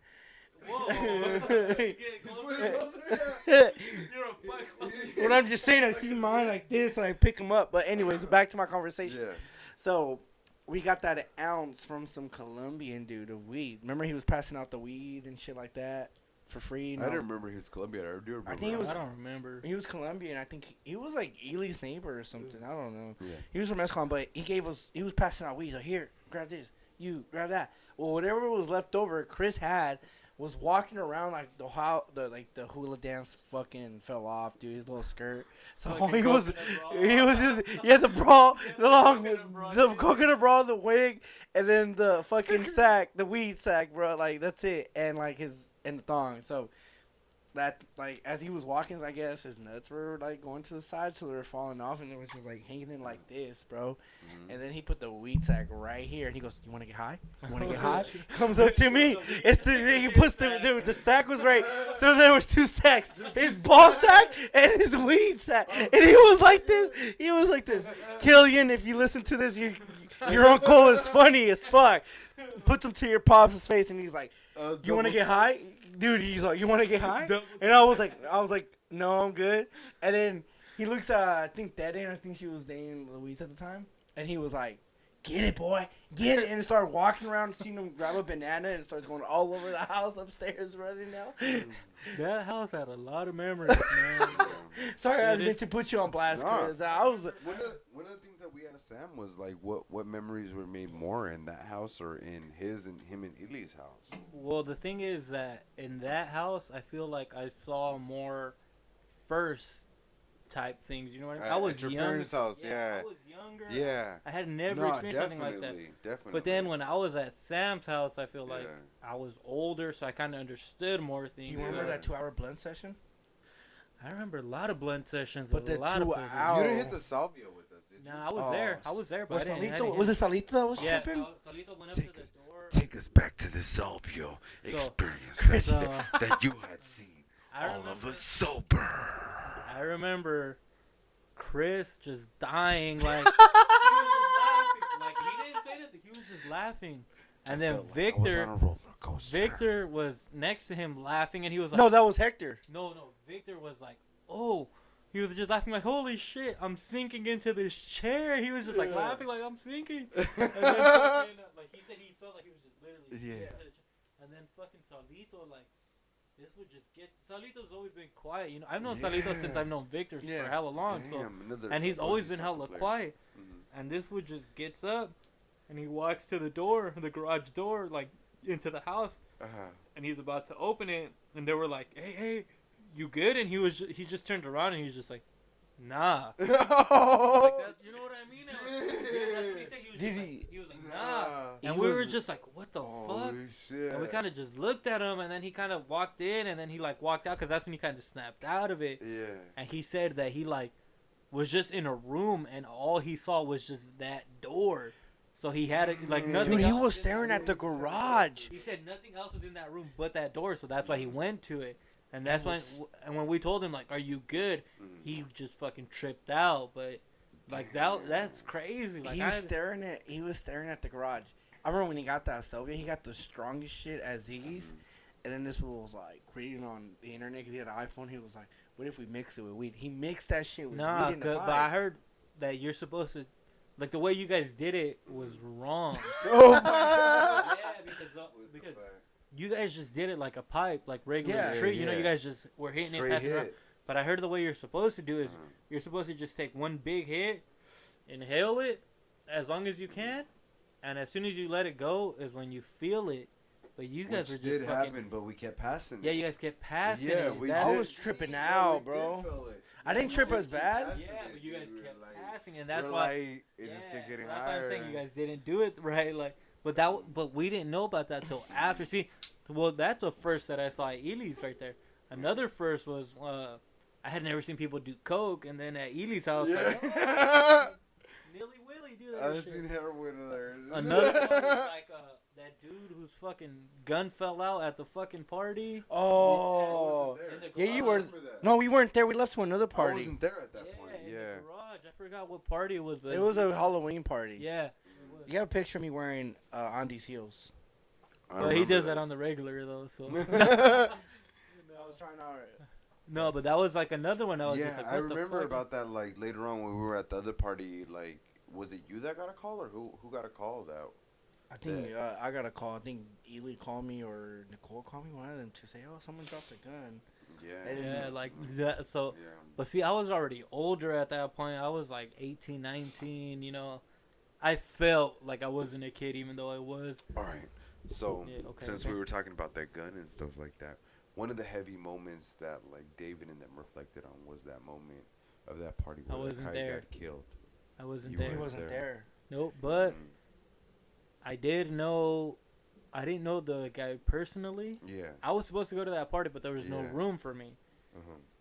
And I feel like that's kind of like one of those fate moments that you're talking about, because where at that you should have been in that. Well, because place. because at that point I was younger, and I feel like I wouldn't have known how to handle that shit. Because I heard that they were really close to it when it happened. Fabe was on that podcast. I think he was talking about it. Yeah, like I heard like they were hella close. But see, when I played at Delta, one of the guys, he was actually the captain that year I played, was good friends with the guy that passed away. And I remember like after it happened, like he was kind of torn about it and shit. And at the following game that we had, because before every game we would always do a prayer. Yeah. We would do a Padre Nuestro. Like we would all kneel down, fucking do a Padre Nuestro. And we had two Afghan guys who would do their own prayer. Yeah. So after the prayer happened, so the guy who knew him, he was kind of like, he was kind of like an easy target to make fun of. So people kind of clowned him. Yeah. But he was still our boy, And one of the guys who would clown him a lot, it was this dude from Stockton. After it happened and like after we did our prayer, he was like, "Hey guys, like, his close friend just passed away." He was like, "Let's do a moment of silence." And I feel like when we did that moment of silence, it kind of like brought us all together, because that fool kind of got teary-eyed after that, because he kind of saw like, damn, like these are my these are my niggas, like they're with me and shit. But yeah, I was not at that party though, like, but I'm kind of thankful that I wasn't at that party. That party was. I didn't see him get shot, bro. Nigga, I think about it, bro. He had a YT2 at the time. I know exactly where it happened and stuff. Bro, it was in Lathrop in the outskirts. I think we were all like, I was supposed to go to that party. You were supposed to go to that party. Yeah. Dude, Paquito, even I guess, Chris, you're right with your stupid ass fate belief, nigga. I swear. I want to say those stories are written, bro. Yes, I swear. I guess you're gonna have to fucking say your theory. Your somewhere your hypothesis when it comes to fucking We're just theory. into the diary right now with the podcast. So we were at Paquito's cousin's house. I lived over here on Main. And Paquito was like, "Man, y'all go to house parties? I wouldn't go because someone's gonna get killed." Yeah. Dude, me and Carter was like, "Fuck, let's go. We're gonna go to a cracking ass party." Look what happened, dude. Same one, dude. You hear, ba ba ba ba. I'm like, what the fuck? Everybody ducks down. We go outside, and I just see the dude, bro. Like, and the thing is, it's crazy. It's just scarred you. You can't say it. Dude, it scarred me. It changed my life with death. The thing that's crazy is that we didn't fuck with house parties after that. I was like, we didn't fuck with house parties after that. Yeah, even though we didn't go to it, me and you, Pepe. Yeah. We didn't fuck with house parties after that. I remember smoking the day after your fucking house, dude.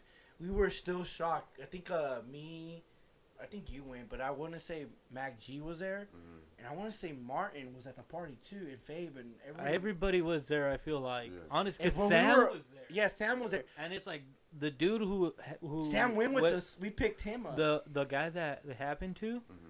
He graduated my year. All his friends are like Irving and Che and all them, and like all those guys are my age. And fucking Sam was there, and it's like fuck. I feel like I should have been there. You know what I mean? Like I knew hella people there, and dude, it was like it was wild, a cracking ass party, but it was after like it was a cracking party. It was crap. It was popping, bro. And then that happened, dude, and like I was like, whoa. I think Edgar's sister was there.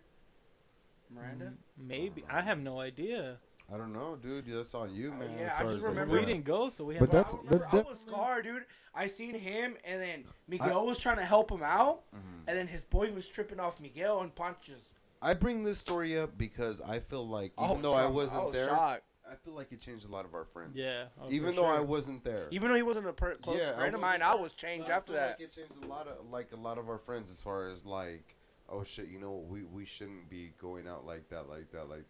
And then we kind of shifted towards going to the club more, which we felt was more secure and this and that.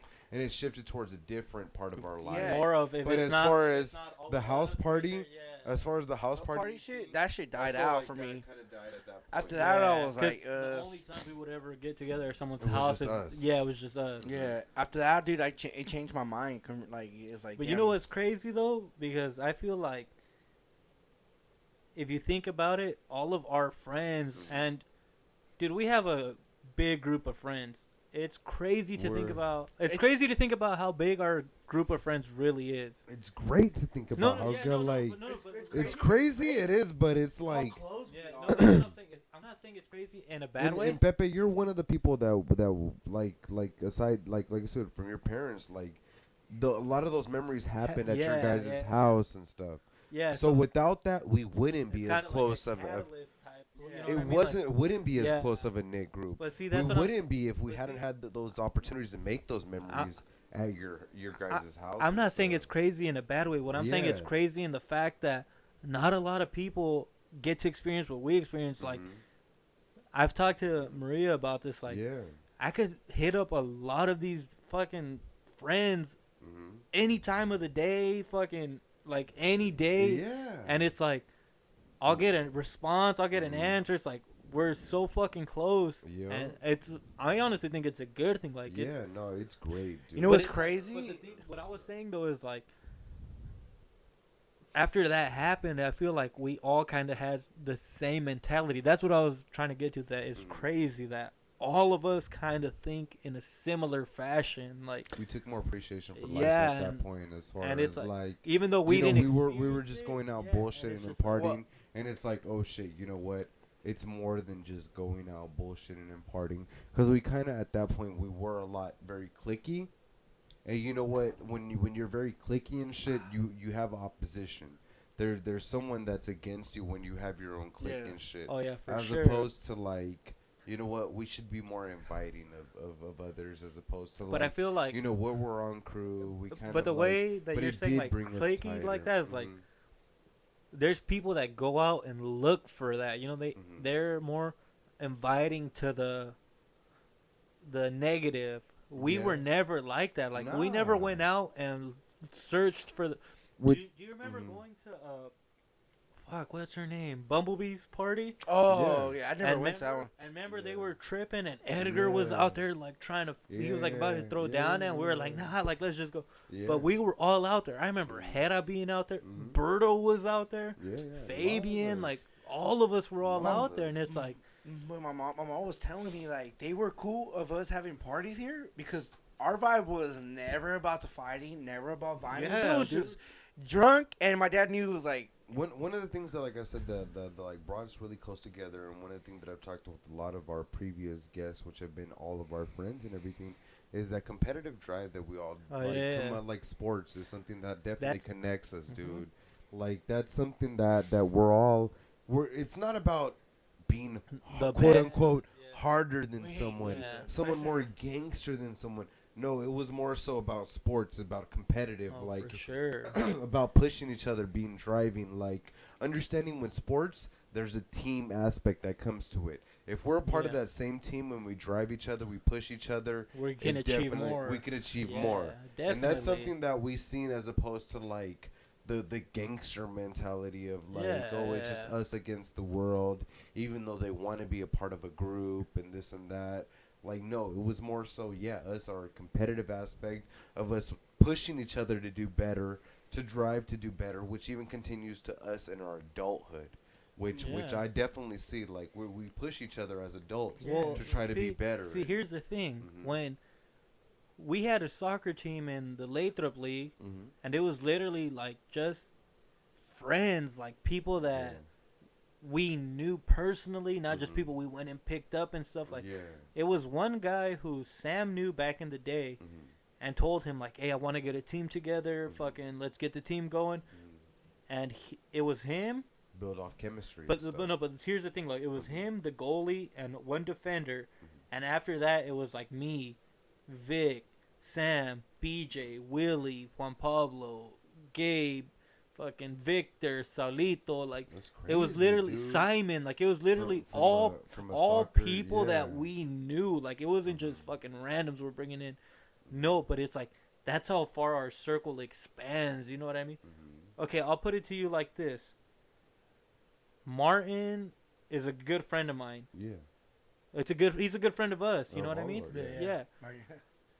I don't know if you guys know, but I know his cuñada's family, Anthony's wife, Audrey. It's like, I know her family. You know what I mean? Like, that's how close we are. Like, I don't just know him his family. I know extended family type shit. It's like, dude, that's how close we fucking are, and it's That's something crazy. that Those are all like experiences and memories that have happened within this time from when our base. Especially when we have those like those trips that we go. We went to Top Golf for Maria's birthday. Oh yeah, for Maria's birthday we went out there. Natalie's graduation. Oh, not was it graduation or her entering the camp? Games of tag to the lake. We went to the Apple. At the lake.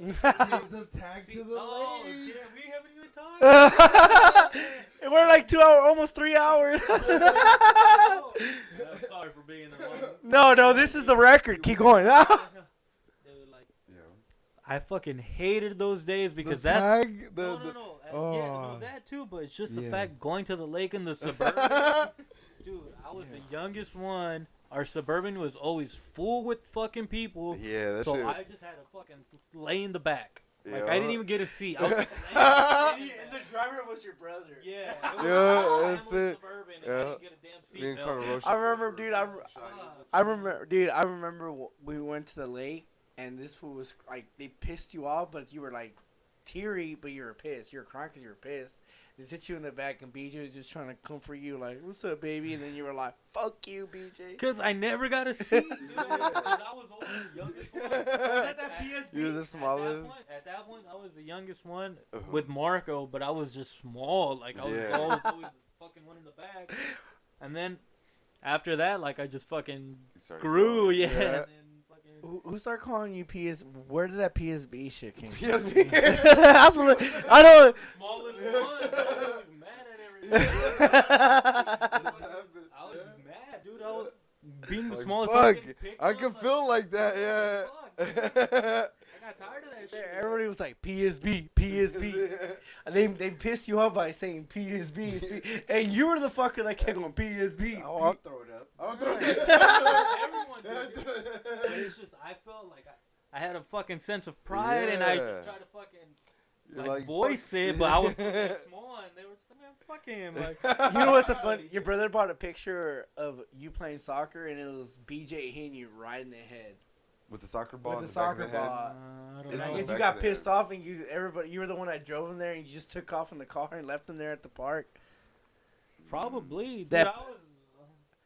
Like I said, I'm an emotional person. You know, I get mad at shit. Like, Because I have to. Mario always tells me, he goes, "Fool, I remember one time I pissed off Pepe playing soccer. If we didn't talk to me for hell long." He said that you guys were in a circle smoking a blunt, and then he'd be like, talk to Pepe. Like, he would try to talk to you, and I would talk to Pepe, but he would look at me and turn around. Not acknowledging me.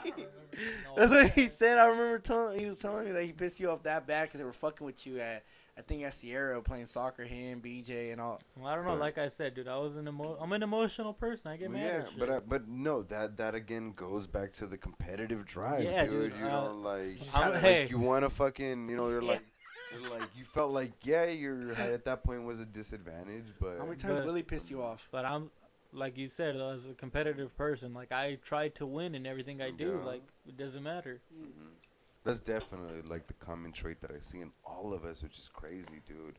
As far as like, yeah, like the more that we've been speaking to our friends and everything, is just like our competitive nature is what kind of drives us to be, you know, as tight as we are, or like that little tight knit group and shit, Yeah. dude. Like It's we not a push little each group, other though. and it's not a little group. It's not a little group, especially as we've gone, like, as me and David have started this podcast and shit, dude. We've noticed in that, like, we have a lot of fucking friends. Yeah.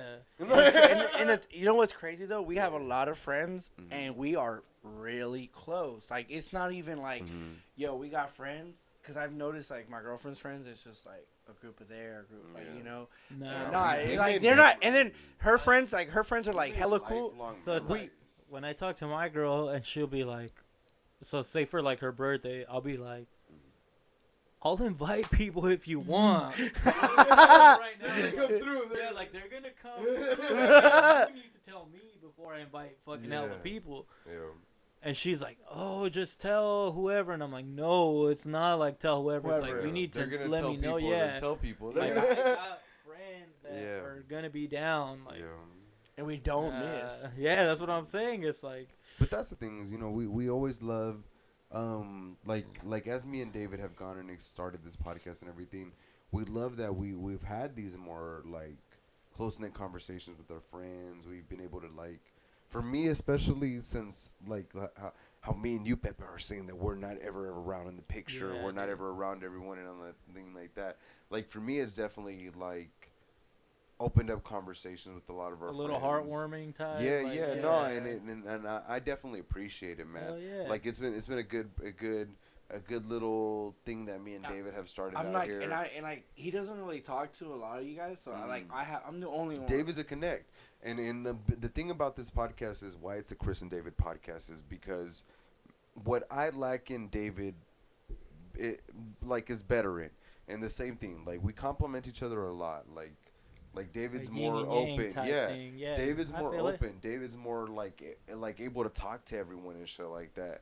I'm more in there structured, refined. I'm able to go and fine tune things as far as like things you kind of have more of a plan type way, and you kind of think. Yeah, but David's more out there actually making the connection. So you're more of a plan. He's more of a free spirit type. So I appreciate like how me and David started this podcast and shit. It's like I was telling him earlier how this shit started. I was like 2 years ago. I texted the group message. I was like, "Yo, let's start a podcast." No, obviously being David. Everyone left him on red. They left me on red, and the only one that replied, it was a while. I mean, I know Chris doesn't always reply right away. That's all. He's always busy. But he hit me up. I was like, I'm fucking down. Let's do it. Never got back to it. And then we talked about it at Cardo's house for Christmas Eve. And I'm like, let's do it, bro. Because Ponch actually brought it up. I was like, you know what I'm saying? Like, and I was like, I told Chris, yeah, I'm down. That's when I already had the mics on the way. Yeah, he had the mics on the way. And I was like, dude, I just purchased a fucking laptop, $1,500 laptop. Let's put it together. I bought a mic originally for rapping, but it's not going to happen because I feel like I have fun. It's not going to happen. It's not. No, but I remember. See, what I remember is one time we went to Martin's house to fucking smoke, and it was randomly on Martin's birthday. But it was like me, Martin, Fabe, I think Mac, Punch, and that's when the fool Jumbo lived there. And we're gonna smoke a Be Legit. Yeah, I'm thinking Dabs. Anytime you say Jumbo, I think you say Dabs. That's why. And then watching that Shadas. Anytime. And watching Shadas. I don't know why I think Dabs and Shadas. So we were gonna go smoke a Be Dabs Legit. and Shadas. But like coincidentally, that day was Martin's birthday, but he had quit smoking, so he was in his house, and we were over here at Jumbo's. And we hit him up, and we're like, bruh, come through. Like, we're about to smoke this Be Legit. Nah, I quit. Like, bruh, come through. And he was like, all right, let me just shower. So he ended up coming through, and we started drinking some fucking Captain. Like, there was a half bottle of Captain. Ooh, so we there? Yeah, you know, he was Yeah, I would imagine him to be the one to bring it. No, it was already there. So we killed that. Yeah. And I was randomly working, so I was like, bruh, it's your birthday. Like, I got you on a handle. Like, we just need someone to take us. So Jumbo took us, got a handle, so we came back. Drink it. And that day I was like, one of the days I got the most fucked up. But what I remember saying that day is I told them, and it applies to like a lot of my friends that I was like, dude, like, y'all are my niggas. Like, I don't even see you guys as friends no more. It's like y'all are all my brothers. Like, you know what I mean? It's like definitely. It's like that's how close I feel with you guys. Like, it ain't nothing to me. Like, you guys are just my friends. We're there for each other. Like my brothers. Like, that's what it is. And like ever since then, it's just like, dude, that it really is. Like, that's family. Like, you know what I mean? It's all family now. It's not even like friend type shit. It's all family. I definitely feel that, man. I definitely feel that.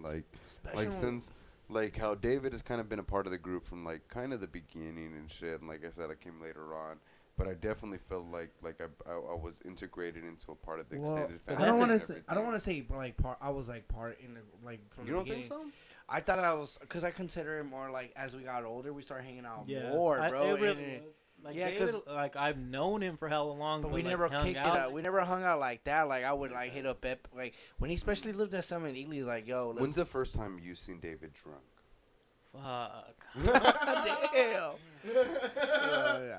It might have been that time when Adrian drank Dog Bowl. Yeah, I was gonna say because I heard that podcast, but how was intermission?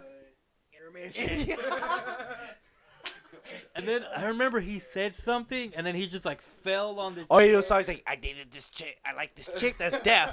That's deaf. She only listens. She has like the little thing for her ear, and he goes intermission. He just like fell over on the chair, and, like, and that's when Carter comes with the little bike. And it's no, it was on it's like my a crack bike. of dawn, dude. It was like on my bike. I thought it was like Gabe's little bike. No, it was my fucking bike, and there was just a dip in the backyard because the backyard didn't have no grass, and he was just riding it, and boom! And I think he was wearing a tank top too. Dude, a lot of shit happened in that backyard. So what time are we at right now, Big Man? We are 7 minutes from being a 3-hour podcast. That's crazy, y'all. All right, so before we hit 3 hours and everything, Pepe, is there any last remarks that you'd like to say for everyone? As far as like, you know, we talked about a lot, dude. This has definitely been one of our best podcasts so far. We keep progressing and keep getting better with each and every single one. Keep drinking, that's what it is.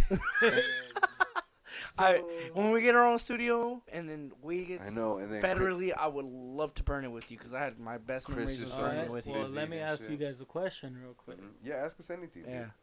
Because you guys both drink, smoke. I don't smoke. Oh, no? I don't. Okay, so this is more for Chris then. Oh, dang. Which one would you rather give up if you had to give up? Smoke? No, if you had to give up one, which one would you give up? I would give up drinking easily. Yeah? I've gave up hard alcohol this year. I haven't drank any hard alcohol this whole year. I've literally been only on beers and stuff. Yeah, it's only been 5 months. But I've, like, in the last 2 months, I picked up drinking a lot more, and it's been just, like, a lot more beer and shit. But, nah, man, I don't know. Smoking is, like, that's the habit that I can't give up.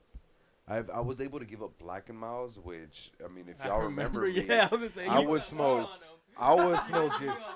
smoking Black and Miles like a motherfucker, dude, and then from even there, I was lightweight, like smoking cigarettes, like in the middle of that, but I wasn't really, like, that wasn't my thing, and then, like, I gave that up, but I still have that oral fixation for something to puff on, and I feel like weed is like it's like the best thing to do, dude. And I'm like, I don't know, I can't smoke weed. Like, I can't stop smoking weed. Like I could stop drinking. Like, if I really needed to. Like, yeah. Like, I don't know. I feel like life gives me enough stress to where I need to fucking just have that release of smoke and kind of even it out, because if I wouldn't, I would probably go fucking crazy on just how much stress life gives me and shit, you know? And we'll get into that a little bit later on and more deeper in the episodes as me and David, do more podcasts and shit. We'll get a little bit deeper onto what's going on in our lives currently and everything.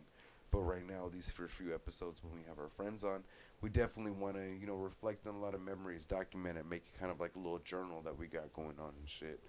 And yeah, I mean, that's kind of where we're at right now. You know what's great? As, like, I'm having a kid. You have a kid, but I mean, your kids are older, but I have 3. Oh yeah, yeah, 3.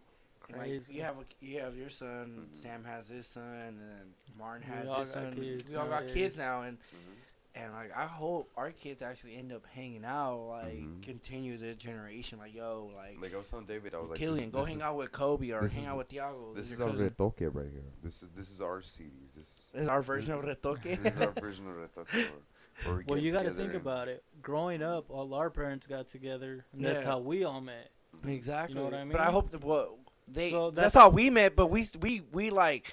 And I don't after we still decided to hang out because they stopped actually hanging out. Like, yeah, I know, but that's we met. We still continue it. It's all family. And it's all which will definitely pass on. And I mean, it's understandable, as our parents, like, as we approach that stage in our life, we understand that we get busier, we have more shit going on and everything, and it is a little bit more difficult to try to communicate and be as close and spend those days and nights that we did when we were younger, and kind of like the stories that we all talked about earlier on this podcast and everything.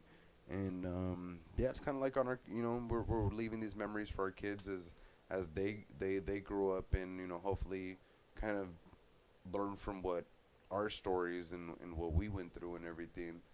That's one of the main things that me and David definitely started this podcast on, as far as it was passing on the knowledge and kind of letting them know why we're like, all of our friends are as close as we are, and you know, as we gather in the future on these family parties and everything, they'll be able to hear and like, oh shit, you know what?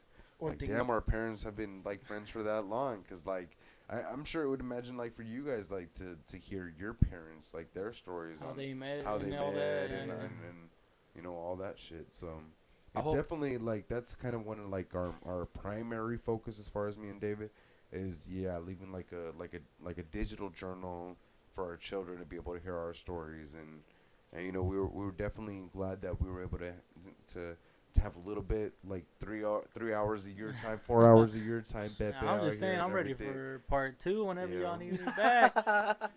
We talked about a lot, but we didn't talk about everything. We didn't even talk about everything, man. That's what I'm saying. We definitely barely scratching the surface in this. We want to have a big one. We got more mics and shit. We definitely bought, and I know. Right now we definitely want to have a bigger one where we have like a good like 5-6 of us at least. Oh, even definitely more like where we. That would be tight. I'm definitely down like whenever you guys that, need me, man. Let me know. We just need to like work. I need to figure out how to get like 7 mics running at once. You know. Yeah.